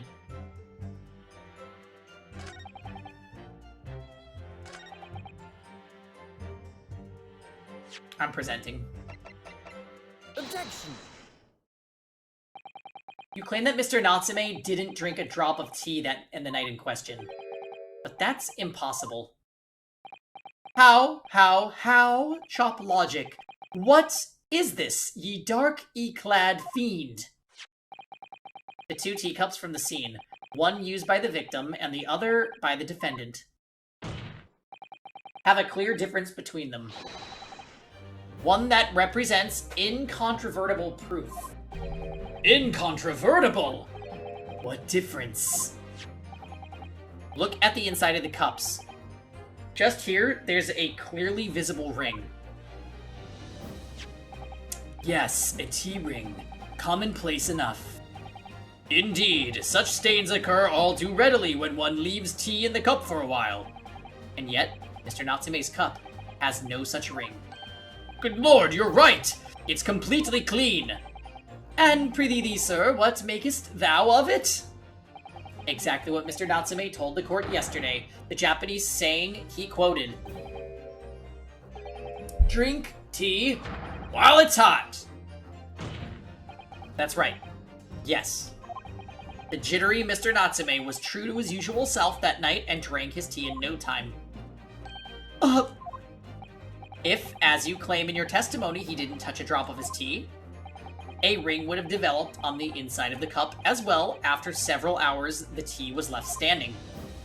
But, in short, Mr. Shamspear, you clearly lied to the court. Get thee to a nunnery! Okay. Objection! No drinking while on prosecution. As a rule, I filled my hollowed chalice up to 7 times during any one trial. You might want to keep that information to yourself. Yet on occasion, tedium distracts me and I pour more times than I intended until the bottle is dry. Your drinking habits are fascinating, but irrelevant. On the contrary, they illustrate the fickleness of human memory. To William Shamspear. Yes, my liege? Though you previously stated that you made the coins of ice from the leftover tea in the accused's cup, could it be that you were perhaps mistaken? Could it be that, yes, perhaps there was some tea remaining in the small teapot left at the scene? A fact that had vanished from your memory until now. What is this? Faith, my liege, thou art a magician! For verily, 'tis as though thou hast seen with thine own eyes that night. What? Forsooth, I was mistook. I did plan to use tea from the Japanese fellow's cup, but lo, when I looked, 'twas empty, and thus did I use the dregs that festered in the teapot, as my liege did suggest. Objection. And you've just suddenly remembered now that you made a mistake before. Are we supposed to believe that? Objection. People's memories are imperfect, my learned friend, which is why we rely on evidence instead. But in any case, it makes no difference. The victim's most recent testimony tells us two things of note. Firstly, that the poison was put into the victim's teacup only, and secondly, that this sploit cup was not the source of insipid ice coins that have bewitched the court.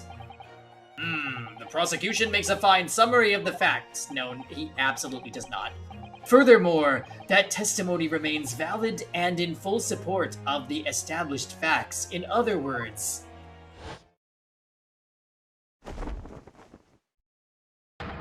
the inconsistency claimed by the defense simply does not exist. No! What does this mean then? I do declare, it means there's no issue with the gas thief's testimony. That's bullshit! Apart from the bit about thieving gas. How would this possibly fly? He literally fed him a change in testimony in front of everyone, and no one thinks that that's suspicious. My lords, ladies, and gentlemen of the jury, I do solemnly swear, after I did dine at Grubbery's Grub Ale House that night, naught did pass my lips but the black tea given me by the Japanese, whose back be stooped as low as death. And on what did you dine, sir? Why, I did partake of my favorites. A broth, as wouldst be called soup, and a leaf, as would be called salad. I forgot about Thale's warnings of kangaroo courts. Wait a minute. I actually have. What did he say? As insalubrious a menu as the establishment where it was served. But you gods will forgive us some faults to make us men. Willingly would I suffer what punishment 'tis seen fit to serve a wicked thief of gas. But there are no rules. I pray ye wise and noble fellows ne'er forget the simple truth.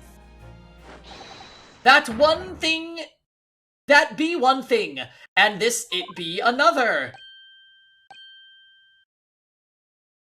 Jurors all, your humble servant Shamspeare doth entreat you, punish the Japanese fellow for his sins. My lord! If I may speak, my lord. Yes, Mr. Foreman. I believe we may have been duped by that rotten defense lawyer. By me. I do declare you may be right. We all know the wife there was making coins of ice to keep himself warm. But this lawyer lad says if he's stealing gas, he deserves a dose of poison, eh? He's been leading us up the garden path. That's what he's been doing. I really never said anything like that. But what we just heard from the victim has opened our eyes again. We've reached a decision this time, and we won't be swayed from it. Well, you will. The court acknowledges the position of the jury foreman and will duly hear the jury's findings. What? No, you can't yet. Ladies and gentlemen of the jury, you will state your decisions now. Guilty. Guilty. Guilty. Guilty. Guilty. Guilty. Wow, it's the way the old man juror has the actual voice that I gave him. I hereby declare the jury to be in one accord. This is over. Bye. Happy day! How is this happening? My lord, the defense asserts its right to carry out a summation examination. Very well, the court upholds the defense's right. Typical. My learned friend is unable to accept the obvious truth. This trial will therefore enter its second summation examination immediately. Jurors, the court calls upon each of you To state the grounds upon which you find the defendant guilty of the crime of which he is charged. Yeah. I'm a man of logic, me, and having considered all the evidence, the defendant must logically be guilty. That's not a reason. I do agree that gas is far too expensive. I can quite understand why the man would want to avoid paying. The stuff explodes and it can poison you. It's absolutely lethal, gases. Engage banner? Who's on it?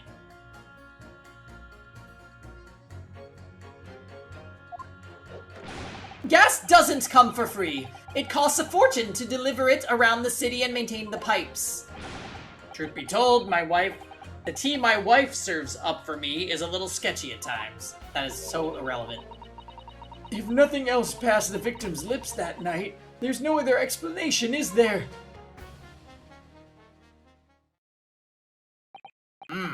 I do feel that perchance personal opinion about gas and its supply has influenced decisions somewhat.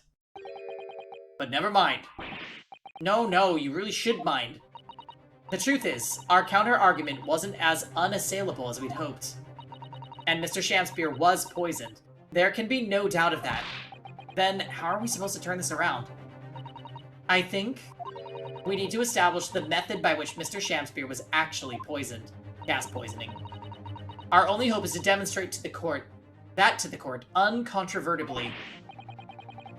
Rosado, Kagetsu, Ivy, Hortensia, and Mavier as a free unit. Mavier! Yay! And no duo unit? Amazing. That's actually a great banner. What the hell? Ooh, I want them all because I love Engage and its characters. That is the truth. Just kidding, I don't want Hortensia. But that's surely impossible at this stage. If we don't manage it, though, Mr. Natsume will be found guilty. Apple crumb gas diffusion. No delays, counsel! Proceed with the summation examination! Alright, here we go. Pressing them all. I'm a man of logic. Having considered all the evidence, the defendant must logically be guilty. All the evidence, you say? That's right, and there's no room for doubt. It's all pointing at the Japanese man with the big mustache, says the Englishman with the bigger mustache. Which means we need to show the man some new evidence to make him change his mind. If only we had that kind of evidence. Don't worry, this summation examination has barely started. Perhaps there will be a shift in situation that shows an existing piece of evidence in a new light. Welcome home, trash!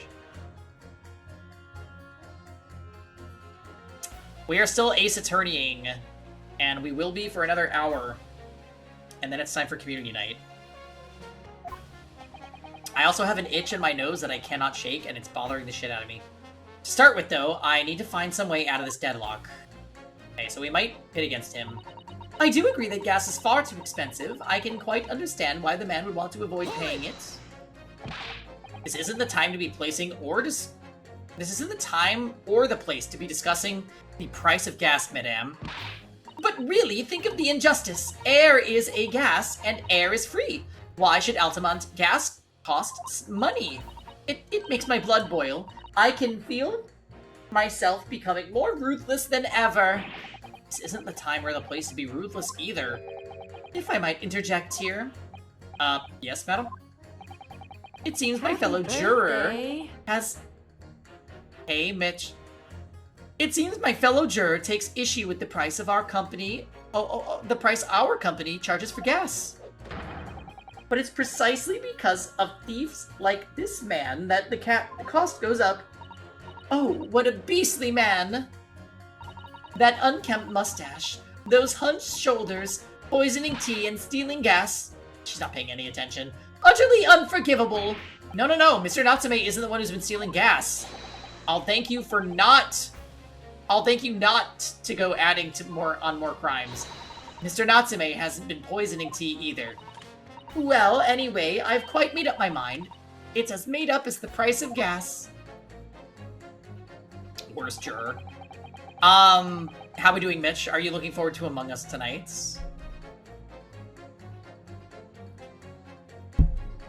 Let me see, how many responses we have gotten in the Discord.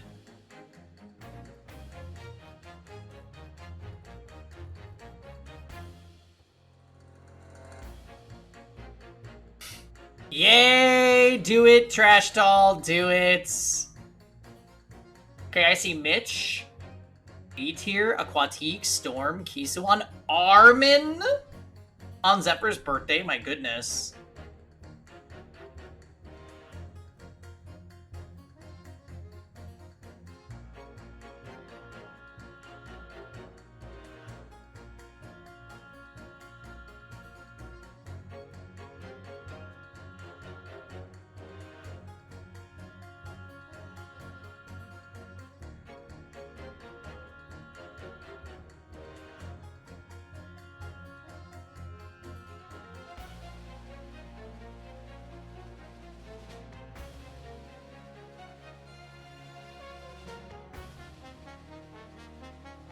There's Kane's discussion in Discord.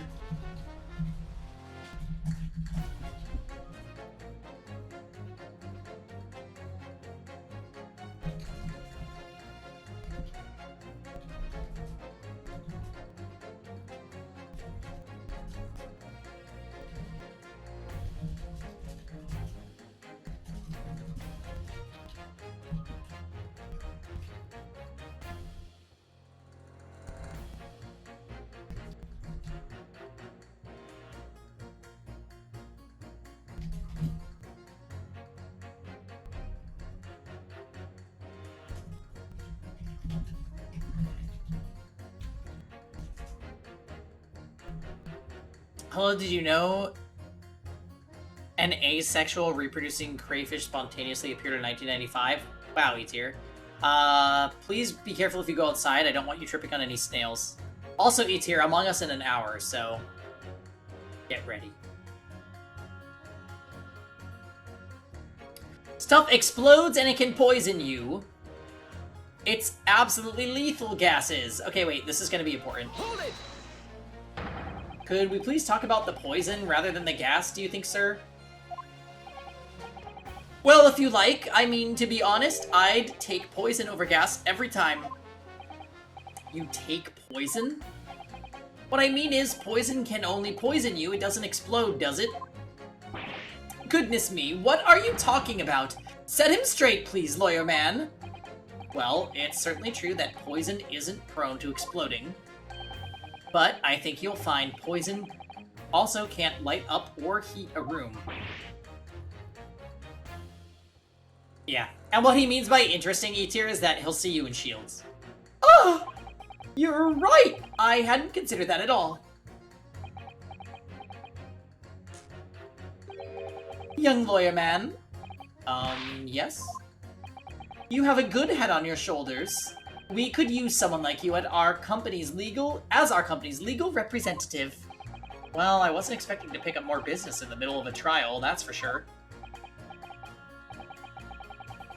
Anyway, the point is, I haven't had the best experience with gas companies in the past. Gas doesn't come for free. It costs a fortune to deliver it around the city and maintain the pipes. Can we please refrain from all this talk of gas? There's an all-out attack underway here, in case you hadn't noticed, against my company's gas. And I'm supposed to sit here and take it, am I? I don't think so. She's really buzzing now. She's a bee. All I've heard about our wonderful fuel is explosions and poisonings. What about electricity, What about getting electrocuted? What about that? A little explosion here and there is nothing in comparison. An explosion could hardly be described as nothing, madam. Nevertheless, the theft of your gas is deplorable. My point exactly, but the gas thieves aren't even the worst of our enemies. We have far more devious reprobates to contend with on a daily basis, you know? More devious? Who, madam? Other gas companies, of course. Other gas companies? Not quite what I was expecting. We generate gas and deliver it to our customers, fair and square. Indeed, nobody is questioning that, madam. Altamont is an exemplary gas company. But there are other unscrupulous gas companies here in London that don't even have any gas at all. What? But if they don't have any gas, how do they go about selling it to people? You wouldn't think it possible, would you? But they steal our gas, you see, and sell that. They steal your gas? How on earth is such a thing possible? Gas companies like ours deliver gas to people's homes via a network of pipes.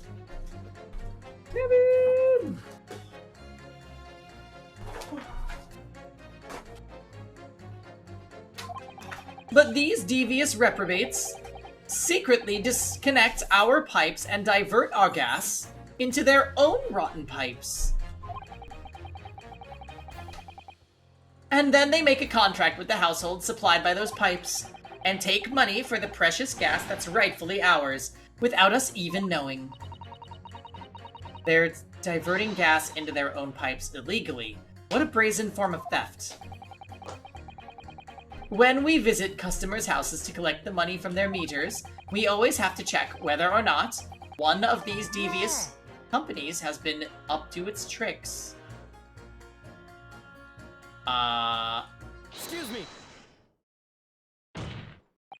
Do you have something to say about that, juror number 3? Oh golly, you mean me? I'm terribly sorry. I was just thinking to myself. I really did catch him off guard there. Thinking about what the lady next to you was saying, correct? Well, yes. I just got a little riled about it recently, you see. Go on. An Altamont gas worker visited my house the other day to investigate the pipework. We need to ask for your cooperation while we carry out a secret check of your property, sir, the fellow said. So I let him in, and do you know what he did? I'm, afraid I have no idea. Please tell us. He proceeded to take one of my lights off the wall. Then he grabbed the exposed mouth of the pipe and started blowing into it. What do you think you're doing, young man? You're giving away company secrets there. Oh, please, everybody knows. But it was very nearly the death of me, I can tell you. What do you mean? I'll explain if you don't mind. As I said before, these unscrupulous other gas companies connect their customer to our pipe network. Yes, but how does blowing into the pipes come into it? Obviously, there's gas in the pipes, and it's a fairly low pressure. By blowing air through the pipe, you can make the pressure drop temporarily. And if you do that, any lights connected to the same pipe will flicker a moment.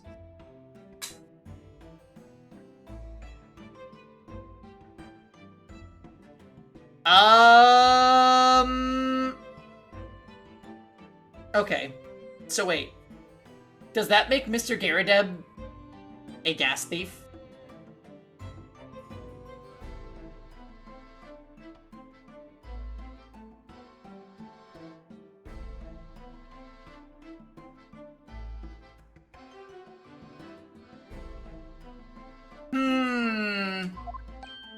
Ah, I see. In other words, if upon blowing into the pipe, the lights of an adjacent property that has no contract with your company flicker, you can know that these devious scoundrels have been meddling with the pipes.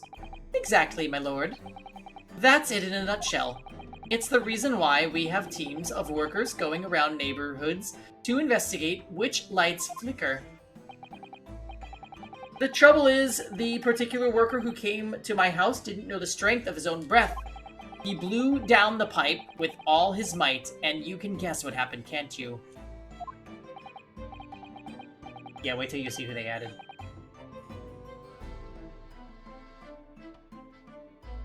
It's a good banner. Well, if he blew hard, then... Wait, you mean... That's right, the lights didn't just flicker, they went out! along with the stove. Gas started pouring into the house. Wait. That's actually huge.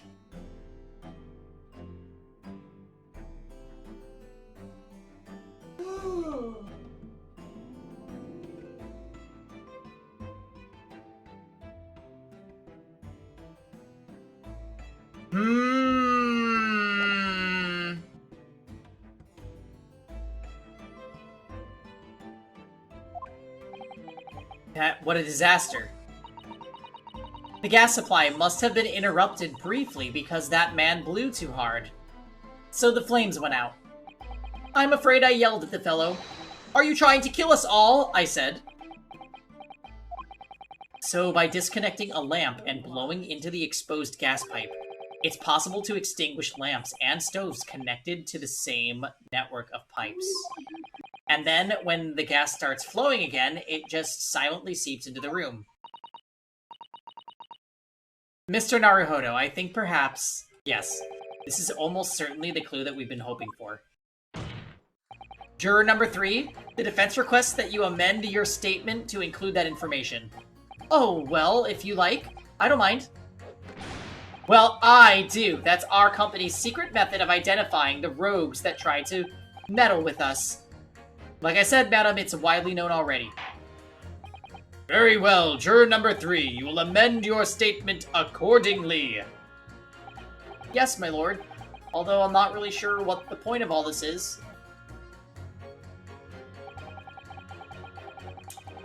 Blow too hard into a gas pipe and you extinguish everything in the house, and then you're in real trouble.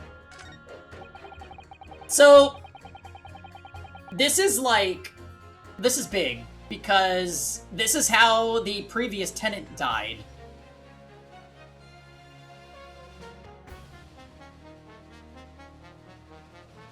You got our margaritas? Alright. Cheers, Armin and Zephyr. Happy birthday!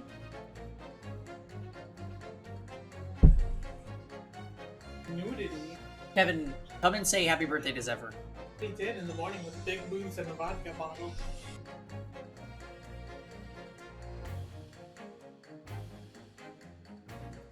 Kevin, Did I not? we can't see you. There you are. He's Wendying. Forgive him.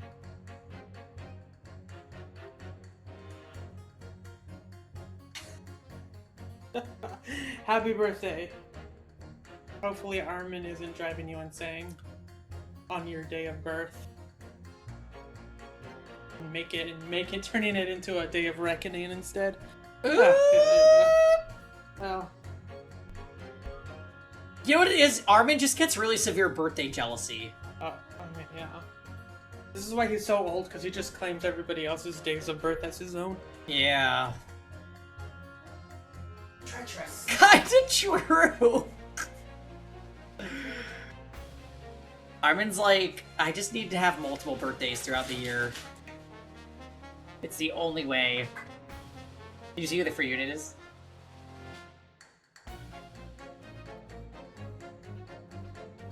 It's Mavier.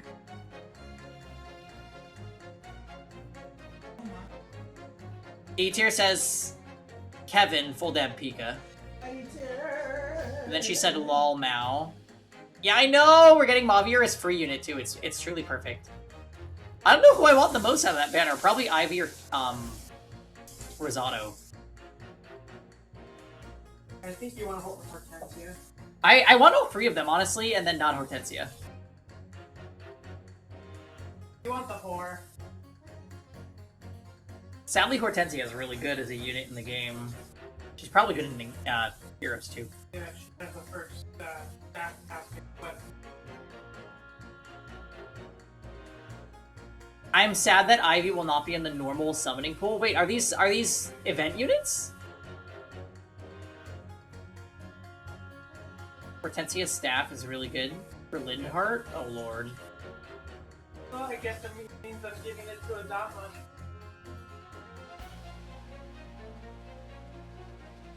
From now on, Zephyr and Armin are getting birthday wishes as a unit.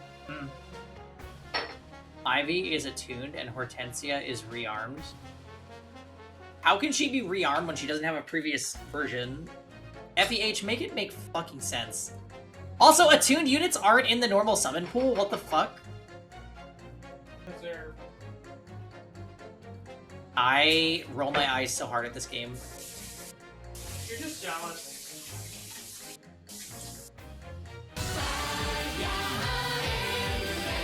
You're just jealous of them. It does mean that they will be aggressively rerun in the Legendary and Mythic banners, that's true. With high rate up, right, Garoi? He's not going to like me getting a happy birthday on his birthday. I will wish it to both of you. Also, Pangy, where is Gold Mary? I'm sad. I know. I can't believe... She's dead. I can't believe we haven't gotten her. But there's only been a few Engage banners, Fabbles. You know what, Fabbles? Mark my words. There's gonna be an Engage banner that literally Fabbles to... It caters to you and I. We'll get Bonet and Gold Mary on the same banner. Bet. And they'll both be 3-star. Just added into the pool without the banner. High overall rate, but fighting with 2 other characters of their color in their slot? Yeah. True. So you have to get lucky. Hey, Karoi, I got lucky and got a Green Claw dupe, so I'm slaying. They're just gonna be added into the general banner. Okay. Every royal is in the game except for some form of Fagato. True. Yeah, a Bonet banner would be amazing. Honestly, though, if they did do it, Bonet would be the 4-star demote, I guarantee. Look, if Noah can be his own special unit with a special weapon, so... That's true. Tav said if Noah can be a unique 5-star, then literally anyone can, and that's the T. Speaking of Noah, I started making the video to upload to YouTube in my Iron Man where Noah died. Rest in peace. Do you want the counters out or in the fridge? I think out, because I'll prepare them around when we do Among Us. In about 50 minutes. Yeah. 5-0. Because we start Among Us at 8:15. I like Noah, which means Fables also likes Noah.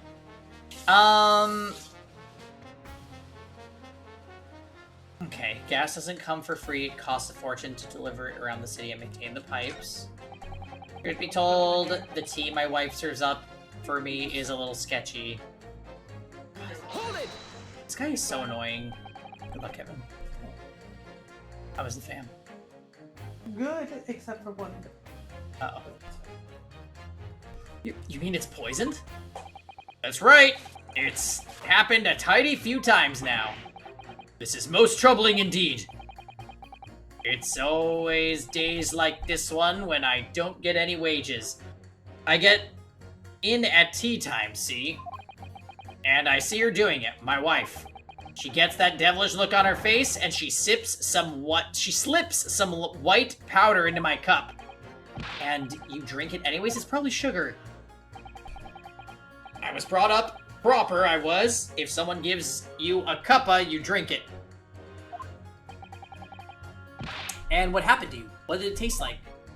It was god-awful, believe me. Salty as hell. Ooh. Salty tea?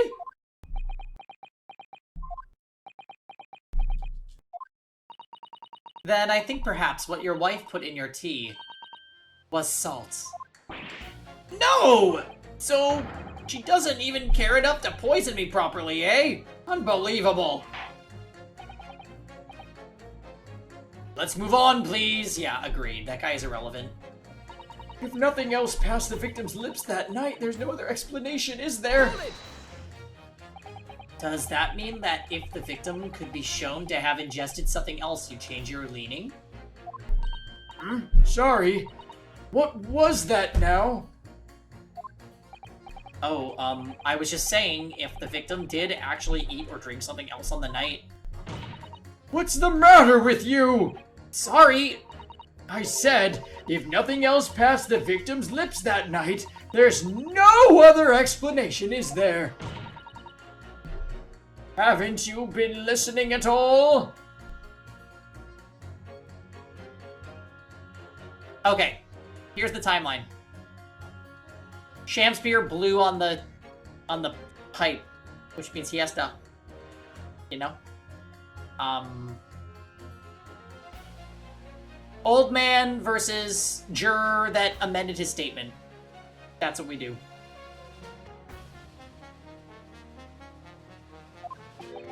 I feel there's an English expression about a pot and a kettle that's appropriate here. Compared to the other jurors, who don't even appear to have anything to say about the case at all, it would seem that this elderly gentleman has been listening to the proceedings far more intently, I suppose. The trouble is, he has selective hearing. Exactly. But still, this juror may well be the key to the breakthrough that we so desperately need. This is hopeless. There's no way for me to appeal these people. No, there is. I do think that the only way we shall overcome this difficult situation is by exposing the way in which Mr. Shamspear was really poisoned. We have to prove that it happened some other way and not via Mr. Natsume's tea. Yes, I know. The trouble is, I have absolutely no idea. No, you really do. You literally do. It's gas poisoning. Mr. Naruhodo, I wonder if perhaps there's something you might have forgotten. Oh? Like what? It's important to watch everyone involved and pursue people. Alright. Gameplay mechanics, Mr. Naruhodo. Okay. Before I do this, I know exactly how to solve this. I'm just gonna go pee real quick. So I'll be back in a few minutes. Just sit tight, guys.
Okay, I'm back. Not jerp duty. Blech.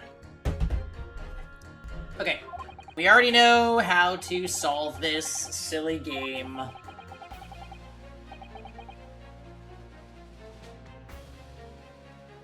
No need. Got this. I don't think there's any need. It's vital that we start trying to change these girls' minds as soon as possible. Of course, I'm sure you're right. But if you decide you would like your memory refreshed, you need only ask, Mr. Naruhodo. Okay. So, man of logic, I've considered all the evidence. The defendant must be guilty. She's irrelevant as fuck. Doesn't deserve to be voiced. Alright, we're pitting him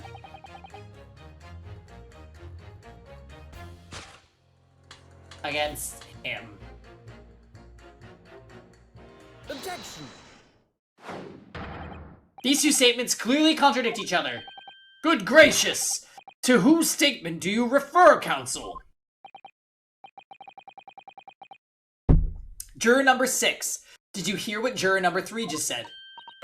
What? Yes, of course. I heard him mumbling about something or other. There is an explanation here, I believe. Something beside Mr. Natsume's tea did, in a matter of speaking, pass the victim's lips on the night in question. Because he was kissing Natsume! Just kidding. What explanation? I wonder, did the police check the mouth of the gas pipe feeding the wall light at the scene? No, nothing fabulous. I made that up. To see if there were any traces of poison there. It was curious to see what your floundering would result in this time. Right? Like, they were Romeo and Juliet. That means they had to practice kissing. It makes total sense.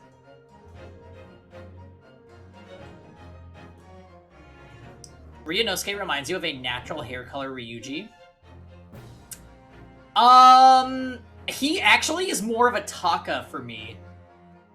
But I could see why you would think that. The hair is, like, similarly messy. Ryunosuke is much smarter than Ryuji. But he is a very good boy and my favorite character in this game, so,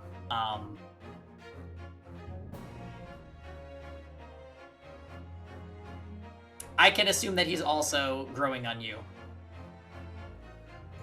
We unfortunately have a dead boyfriend, too. Is he in the court record? No, he's not.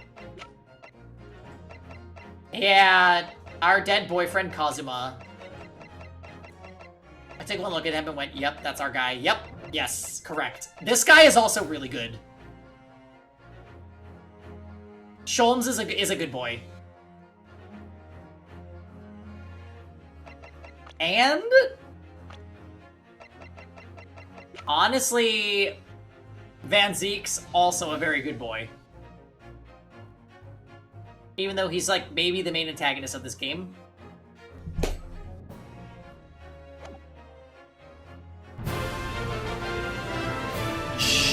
Jam! Oh my god, welcome back, Jam! Thank you for the 40 months. Oh, that's all he read? Jam. We are up to nothing but our old shenanigans. I am currently, so we're playing this right now, but I am currently obsessed with this game.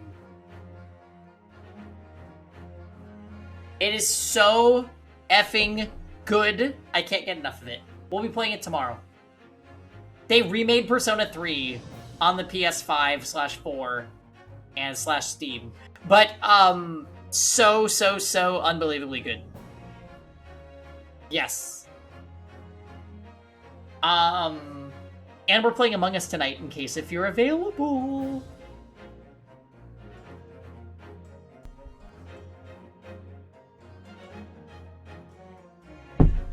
How are things? You traveled all day, but maybe? Where were you traveling? Don't say Canada. I was curious to see what your flounderings would result in this time, but the mouth of a gas pipe. Scotland Yard have enough to do without exploring such irrelevance. What a piece of work is a man! What are you trying to say, Mr. Shamspear? The moon! Oh, amazing, Jam. I knew you were an astronaut.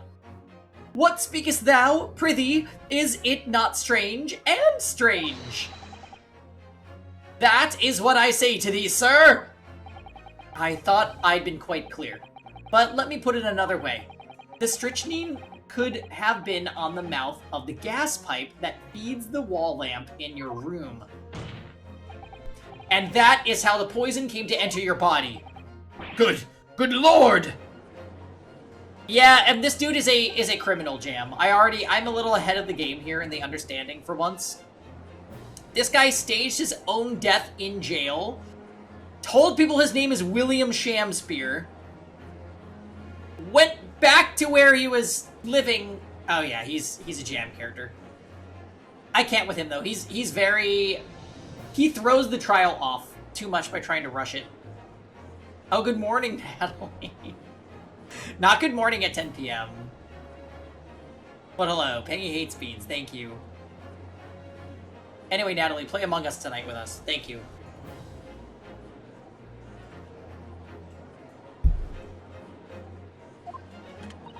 Or is the gentleman suggesting that the poor man was so desperately hungry, he tried to fill his belly with gas?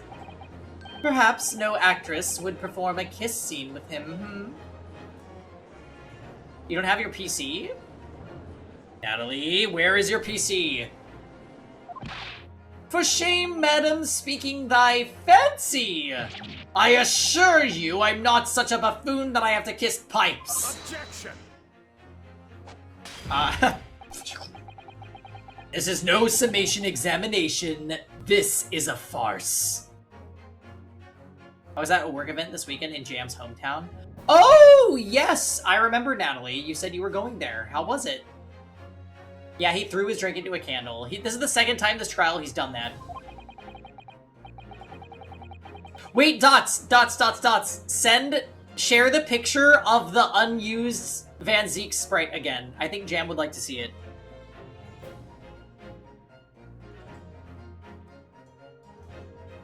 Thank you. You were in Toronto. Ah! Not my hometown, cool.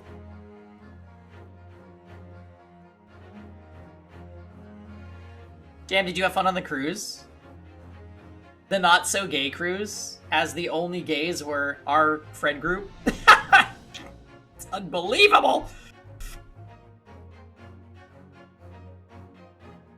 Yes, I saw you won Amazing Race, and I was like, Jam drove that shit. I know he did. He made it happen, and then he won it. The pose. Yeah, Jam, look at that link that Dots posted. Can you believe that they had a sprite that amazing, and they didn't use it? I'm gonna look at it again, because it's that good. Unbelievable, this character. He is so good. He is so effing good. We won and it was worth it. Excellent. Aquatic, I'm sure assisted Jam in numerous ways. Right? Trash, is he your favorite character? I could see that. Not using that image is the equivalent to no gays on the ship. Well, apparently, according to King, anyone on that ship was gay if you just flirted with them.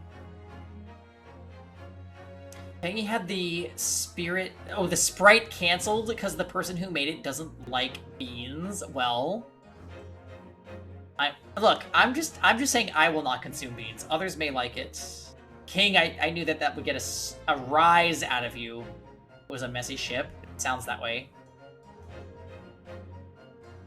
The point gets me. I love when he goes...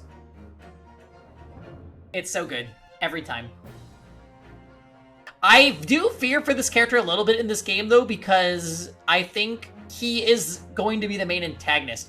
He's extremely racist against Japanese people and seems to be setting up for any Japanese person in England to come to ruin. So I don't know. We gotta see what's up with that. On a level of 1 to gay, how gay was the cruise? Honestly, probably a 4. But King just seduces men. Like, it's in his skill set. I remember the Hawaii stories.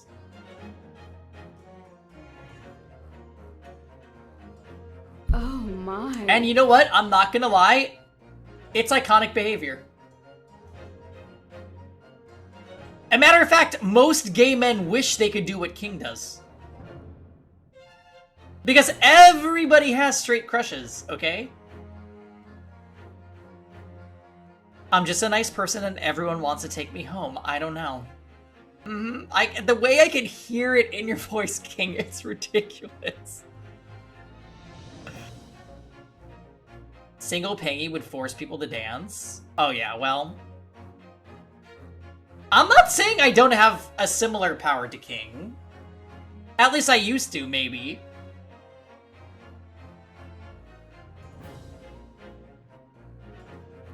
All of my close guy friends in high school were straight, and I at least kissed most of them.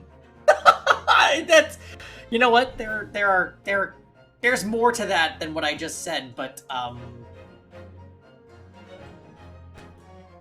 you know,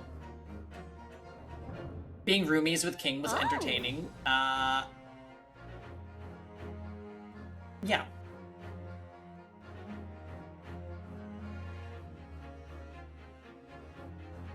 You dog. I always got the feeling from them that it was like, I don't think I like guys, but if I'm gonna do it with a guy, let's just see how this goes, Paul. And I'm like...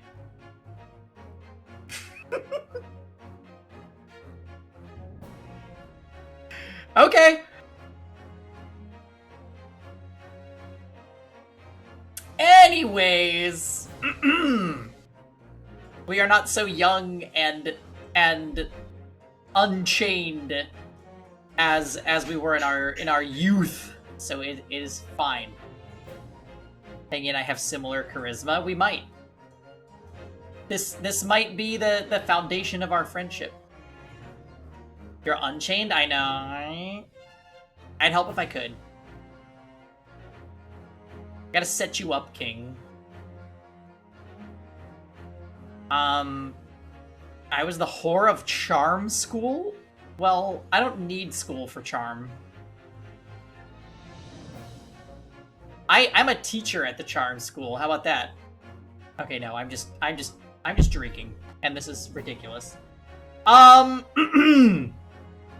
The prosecution will not stand for any more of my learned Nipponese friends' conjecture.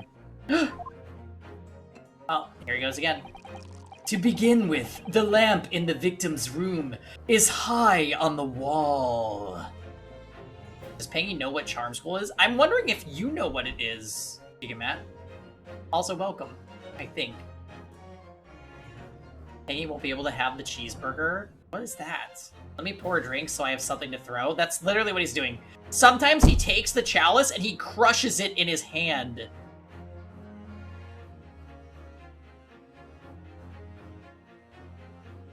Oh my god, you're so welcome, bestie. Anyways, Matt, we need you tonight for, moderation during Among Us. True, he takes the whole bottle sometimes and just flicks it into the crowd because he's iconic. But I'm convinced he shows up to every court with like 5 bottles of wine.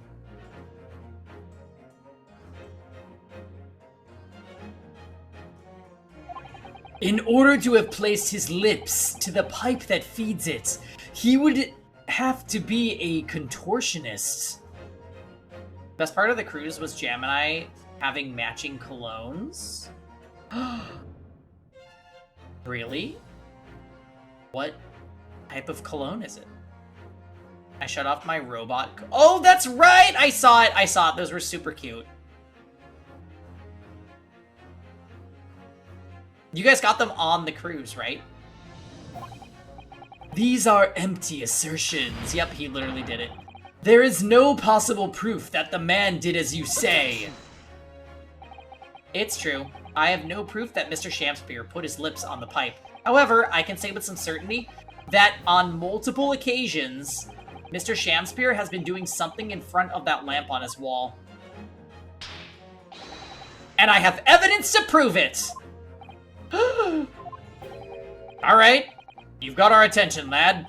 I'd like to see how you can be so sure of yourself. So would I. Let's see what this evidence is then. Now I've got the jury's ear. I need to make this opportunity count. We were delicious smelling island boys. We got them in Grand Cayman. Were you guys smelling like coconut, or is that a different delicious?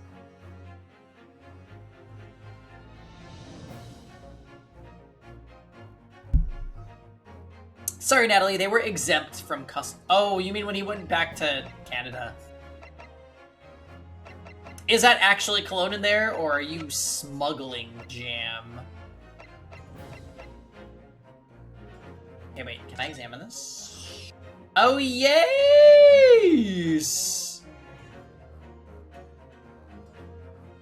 It was $100? Oh my god, it better smell amazing. So that wasn't coconut, that was rich coconut. 100 pesos. Natalie, quick. How much is that in Canadian dollars? Actually, don't answer that. All of my scents were very coconut-esque, so I'm glad Jam didn't mind.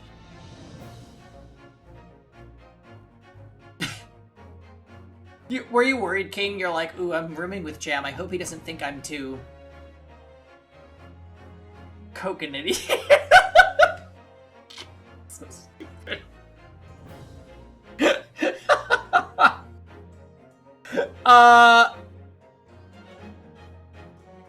-5. That checks out. That's a Natalie conversion. We all saw it live. I wasn't prepared if Jam was... Oh, you weren't sure if Jam was prepared for gay scents? Well, why wouldn't he be? I was unaware that the entire room would smell like my lotions and hair products.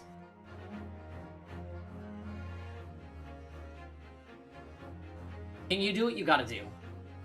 Scents be damned.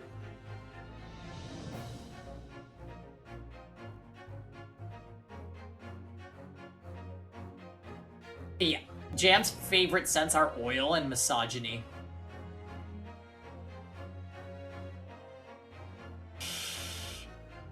Ooh!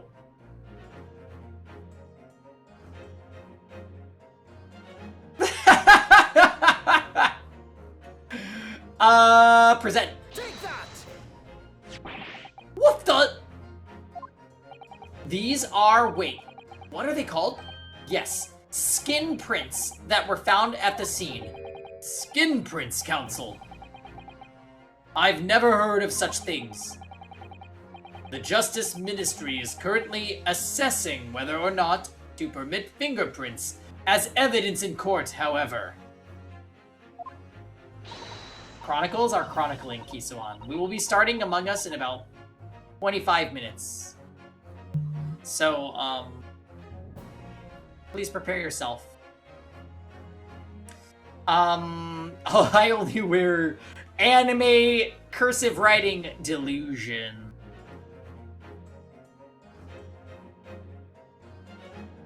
I like when you do that with the cursive, Matt. My lord, this is an exciting new forensic technique developed by the great detective Mr. Herlock Sholmes. It reveals all the places that Mr. Shamspear touched in his room. I've never seen anything like it! I mean, that's black magic, isn't it? Well, if anyone could invent something like this, it's that great Sholmes feller, isn't it? I agree. This month's edition of Engineering Thumbs was quite fascinating. We found skin prints in many places that you would expect. On the table, on the costumes. Yeah, we took away the old Susato voice because it was too taxing on my general well-being.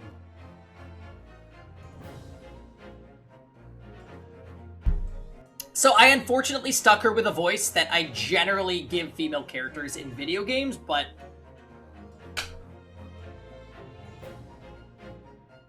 While you guys ponder that, I'm gonna go make another drink.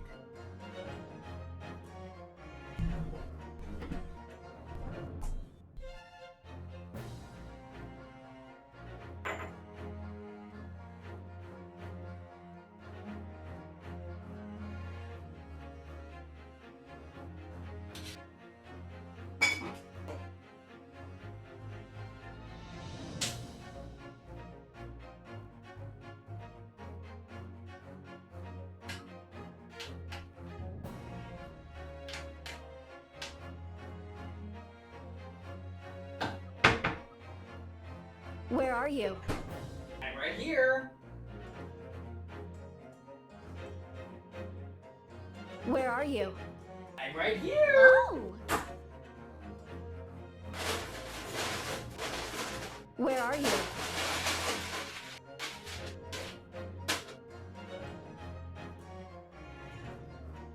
Wrong.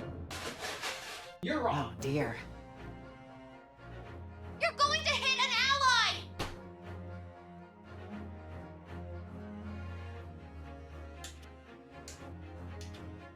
His pants. Jam.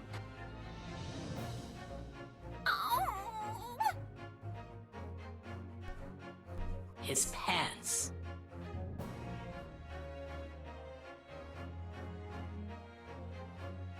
Hurry! Hurry!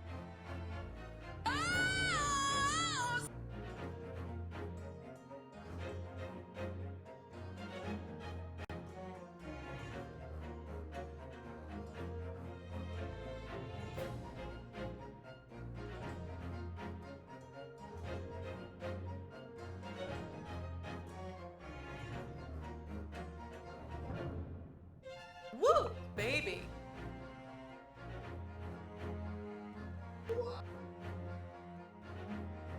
Kids are gonna love them. Everybody loves them.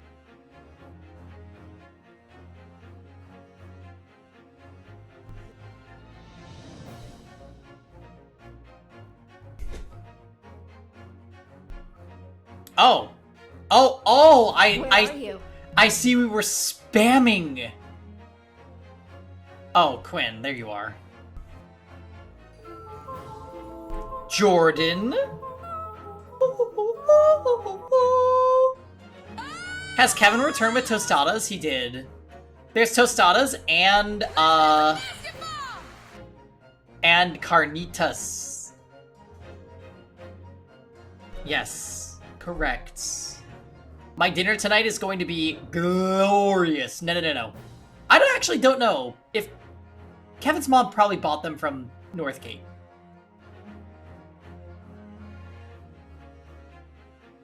Which is a grocery store, not a Taco Bell. Before anyone tries it, Zephyr.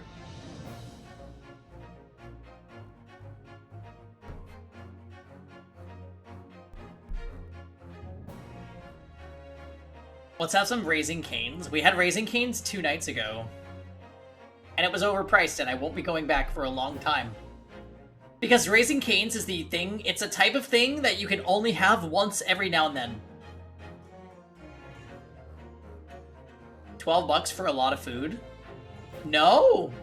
So Kevin was like, I'll get us both Raising Cane's, and I'm like, okay, cool. We each got a sandwich combo, which is just the sandwich, fries, and a drink. And then Kevin got extra chicken tendies for himself with 2 cane sauces, right? And it came out to $30. Insane in the membrane. Tell him, Jordan.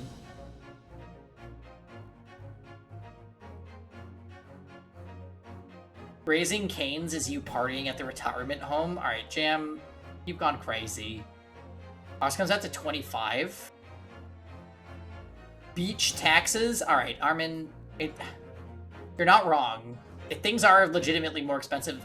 I remember the last time I was insulted by fast food prices, it was freaking Wendy's. Okay? And we paid... I offered during the subathon to get food for me and Kevin. Right? We both got a burger meal with a chicken nugget to split and Frosties. $42 for 2 people. What the fuck?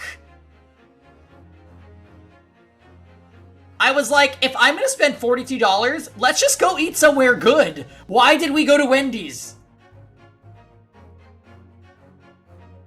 Why did we go to Wendy's?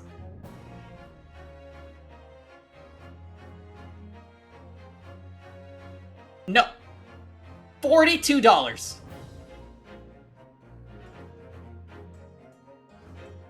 So, yes, we got scammed. And we will not be going back to fast food because it's just as expensive as actual food now. So why the fuck would we do this? So Kevin got us to Raising Cane's the other night, and I was like, no, Armin. Tux also was in disbelief, so he put in the same order that we got on his Wendy's app. Don't ask why he has the app. And in his state, it came out to, I think it was only $5 less. Hiya, papaya. Of course, Tux has the Wendy's app. Because they have pizza. Wait, misinformation. Anyways, yeah.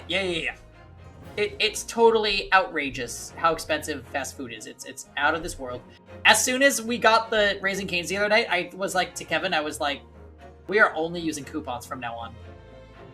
We could have had $4.49 chicken fries from Burger King. Okay? And guess what? It's not that different from Raising Cane's. There's just no sauce. So, we could have done that. I don't even like Burger King. I'm just saying, right? It would have been cheap. If we wanted fast food, right? We're committing to eating something horrible. We're just going to use the coupons. We're just going to use the coupons. Because I have Burger King coupons in the mail. Okay? That's why.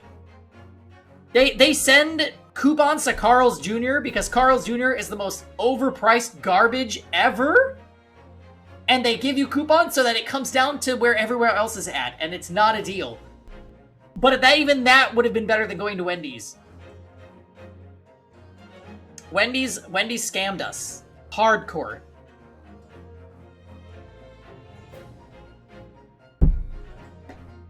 Unbelievable! Not ding dong.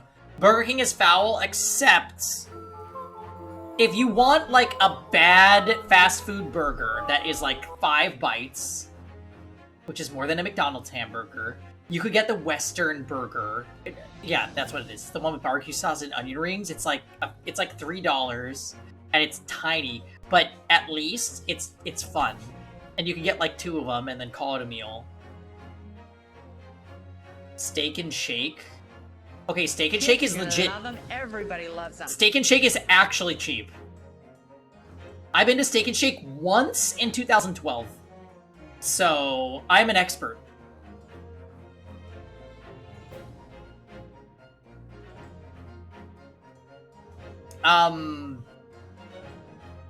There was another, like, kind of viral burger place that opened up out here. What was it called? It was ass, though, when Kevin and I went. Shake Shack. Ass. F tier. Never, ever go to Shake Shack. Ever.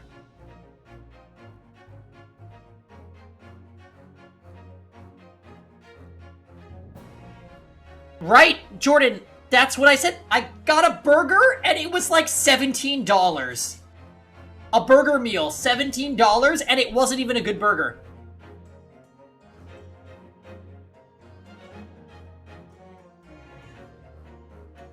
That goes on the same wavelength as Five Guys.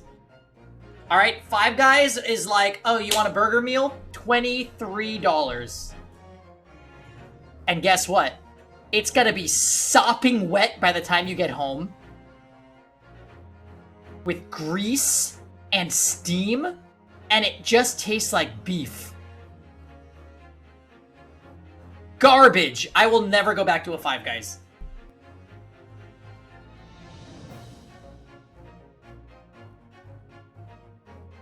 I know I just pissed off a lot of people because some people think they have their delusions about. Yeah, I'm speaking the fast food truth. Thank you. Thank you, Fabbles. You know what I will, though? I will defend In-N-Out, which is a kind of a hot take to people not from California. In-N-Out is actually cheap. But I know I've had friends that had bad experiences at In-N-Out, so I can't defend it to them. Storm is actually ruined forever. The first time you went to a Five Guys, my friend took me when I had never heard of it, and I thought it was a gay bar. Well, yeah. Instead, it's just like a greasy burger joint. What's your favorite okra? Never. I've only had okra that one time, and it was not good. Taco Bell, I kind of like Taco Bell, to be honest. I've never had bad Five Guys, so I'm sorry you did. But Quinn, it's so... Even if it tasted good, it's grossly overpriced.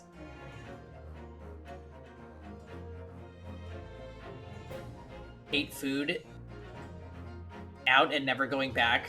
Yeah. Retry Jam.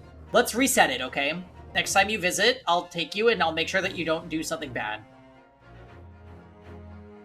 I'm one of those people that had In-N-Out once and it was awful, so I guess it's all just chaos. Yeah, that makes sense. In-N-Out is good for what you pay. I think it's all on a scale. Like Wendy's, if Wendy's cost me $5 for the burger I got, I wouldn't be complaining, but it cost a lot more than $5.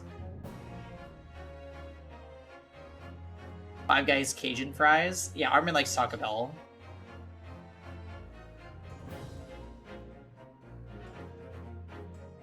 Five Guys should be served in a bowl because it's sopping greasy. What did you get, Jam? I'm curious. Did you get a double? I don't think I've... The thing is, I know I've been to the Five Guys that you guys went to, and I never have bad experiences there. Like, the fact that Storm got a bone in his burger, disgusting, first of all. I would be pissed too. But, like, that's so crazy that that happened.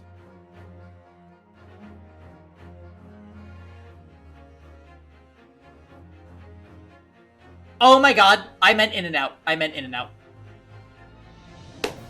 You're right. I'm crossing the wires, Jam. It wasn't me. Yes. Five Guys is super fucking greasy. Beep boop. Yeah, I can't with it. 41? Give it a 50, Armin. It's a coin flip.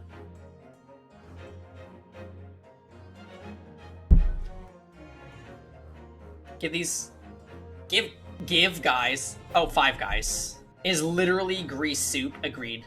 Did Storm not order the boneless burgers? I don't know why he did that. He actually ordered burger with bone in. But he didn't tell the others so he could stage this whole thing. I know my Storm, and he is just brewing this drama. Wait, a bone? Yeah, bone-in hamburgers. Have you heard of it, Starberry? I'm actually doing this specifically to bait Storm, and he's not saying anything, so I'm just gonna run with this.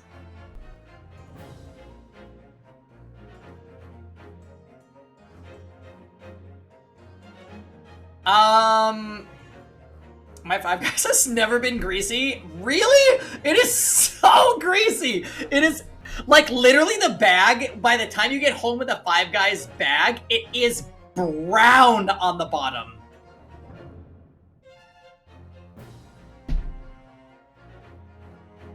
Yeah, In-N-Out is good because it's cheap and not bad for what you pay, exactly. It's the scale, Natalie, it's the hamburger scale. Also, because this music is playing, I feel like I'm making a lot of really good points here. Just because it's your birthday doesn't mean you can lie. Five Guys is gross. Alright, I think... Should we do a poll? I'm actually down. I'm down for the poll. Don't worry. I'll deal with this. Is Five Guys good or not? Honestly. Yes. No. Never had. Yeah. Okay. Are you guys ready? We're pulling this shit. We're pulling this shit, and I'm voting.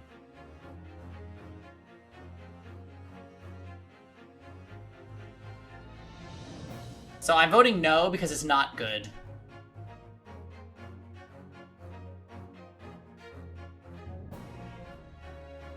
It's leagues better if you eat in. Also, if you don't drive home. If you bring Five Guys home to your parent... Oh. Eat it there drunk. Fair enough. It's good but expensive. And just like Zephyr, you eat it there. Okay, so you have to eat in order for it to taste good. Yikes. Even if I ate it there, I would still be mad that I paid $23 for a hamburger meal. Hamburgers should cost under $10 in my opinion. And unfortunately, most chains, you have to pay more than that now. If you're getting the meal, right? It comes with fries and a drink. Somehow that totals over $10.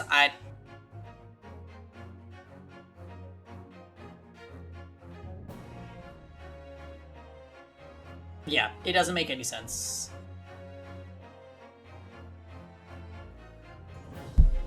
Cajun fries sound good.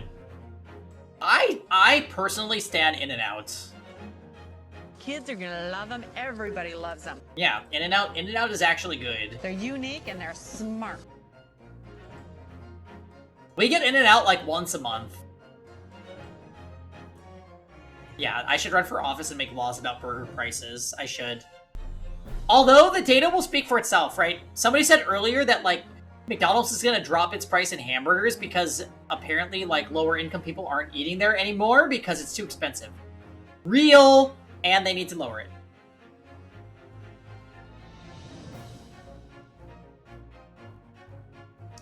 Can you fix the inflation problem? I need to. I don't think I can, but I can try. The inflation is bad. It's all bad. Wait, who has boneless burgers? Because you can get bone-in at In-N-Out. We learned that from Storm.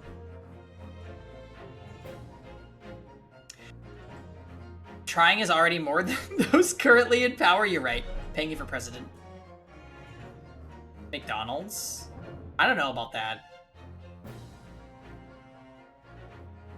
Yes! Storm was boned at In-N-Out. Wait. Something's getting lost here.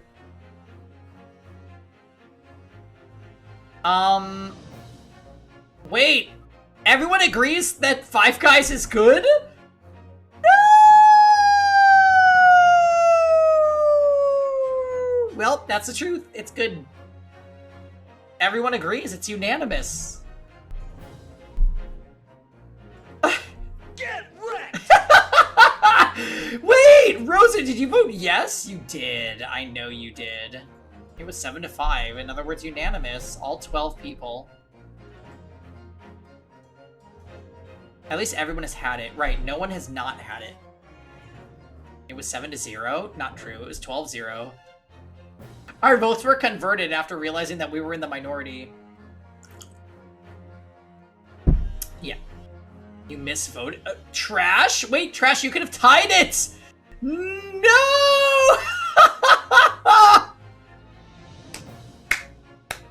It's too late. It's too late.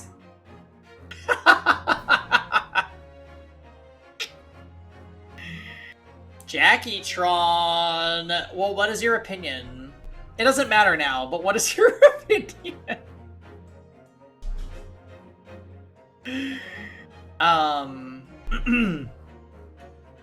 Gotta go, he's arrived. Oh, Jackie, are you playing Among Us tonight? I didn't vote either, and I would have said yes. That's true. Storm, I've been baiting you for the last, like, 15 minutes.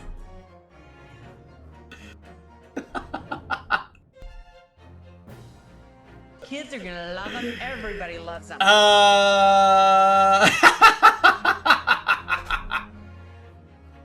I was like, Storm boned at In-N-Out, loves 5Ks, but it's trash. Maybe some of mice right now playing Persona. Okay, cool. Cool.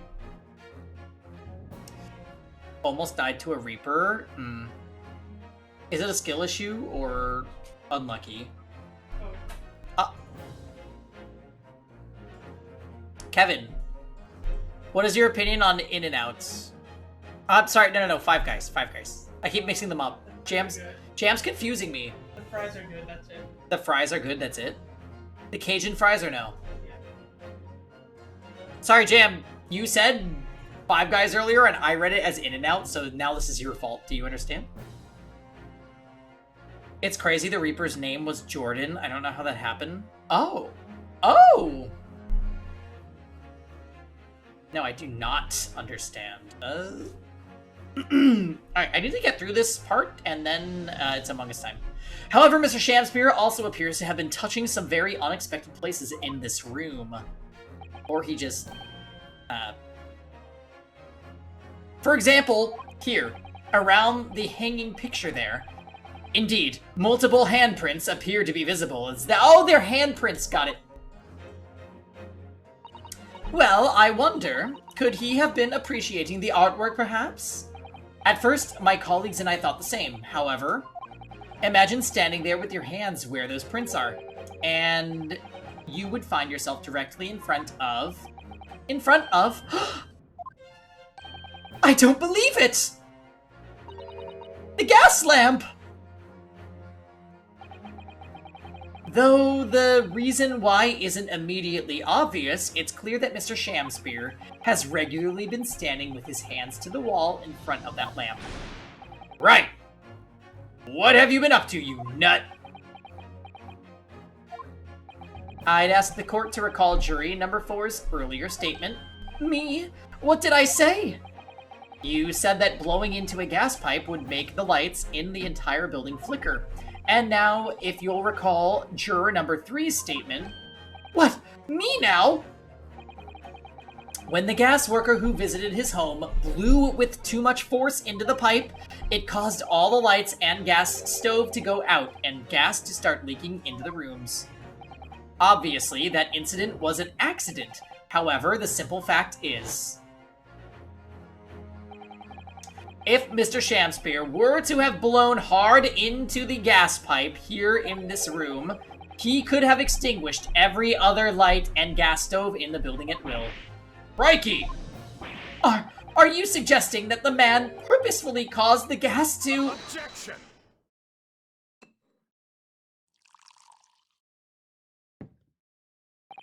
Whilst I acknowledge that the prosecution is required to remain silent during a summation examination. Yeah, he has another bottle. I think we just...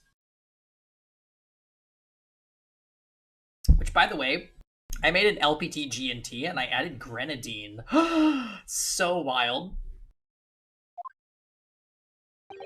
I must toast to my learned friend's utter disregard for the letter of law. What is the meaning of this, Lord Van Zeeks?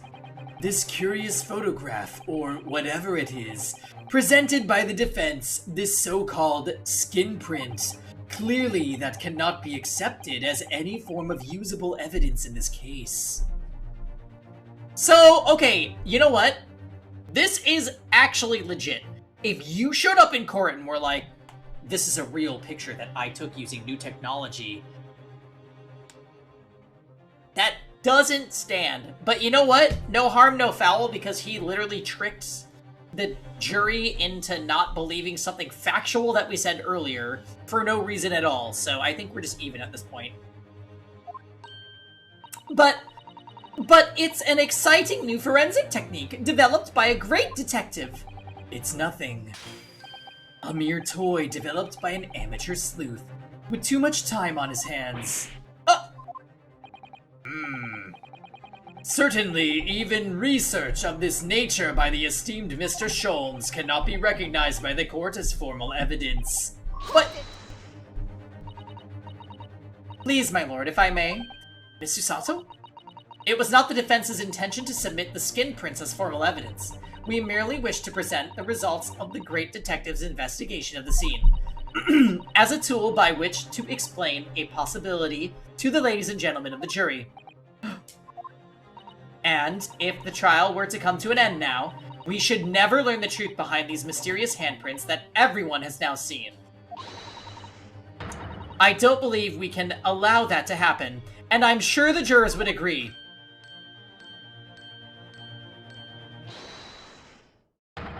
You're right!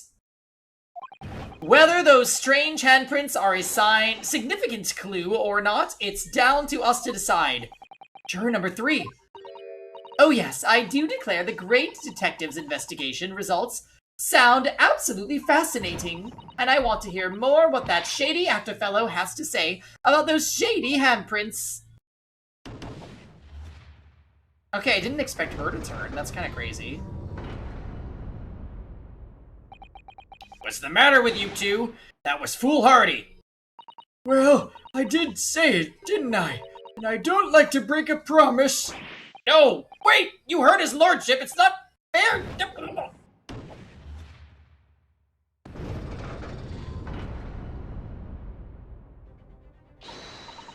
Oh, well done, Mr. Naruhodo! If just one more juror changes his or her mind, Mr. Natsume's trial will have to continue. Thank you, Miss Susato, but I couldn't have done it without you. Oh no. It was you who identified the clue after all. This is very much your success. Why, Mr. Shamspear, you seem to be losing your composure. Just one more juror, Mr. Naruhodo. You can do it! Alright. We are saving, and it is Among Us time. I think that's a good point to pick up tomorrow's episode, because we will be playing more Ace Attorney tomorrow. Yay! Oh, you're yaying for tomorrow's session? That's so kind of you, Rosen. Yeah, I think so too, Dots. There's a couple things we have to clear up, but, I'm confident tomorrow will be good. Anyways, let's move on to Among Us. We have things to do. We have things to do, and it involves killing our friends in space / areas nearby. I can't join. I have to update my graphics card. Are you trying to deny my entire existence? Oh, Jordan, I'll see you there. It's already updated. I already did it for you last night. You're in a league game. It's alright, Trash. Anytime you're ready, let me know. So first things first, as is tradition, we will be getting the Among Us playlist, which we have not heard in too long.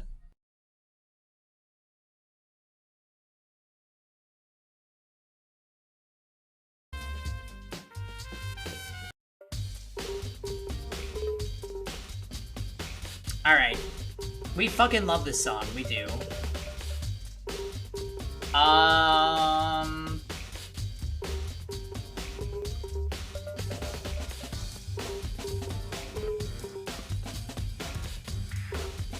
I moved this over here. That is crazy. Alright.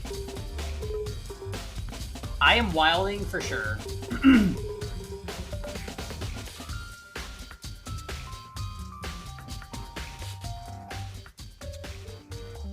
I have E-tier hostage? Oh, you do you, Matt.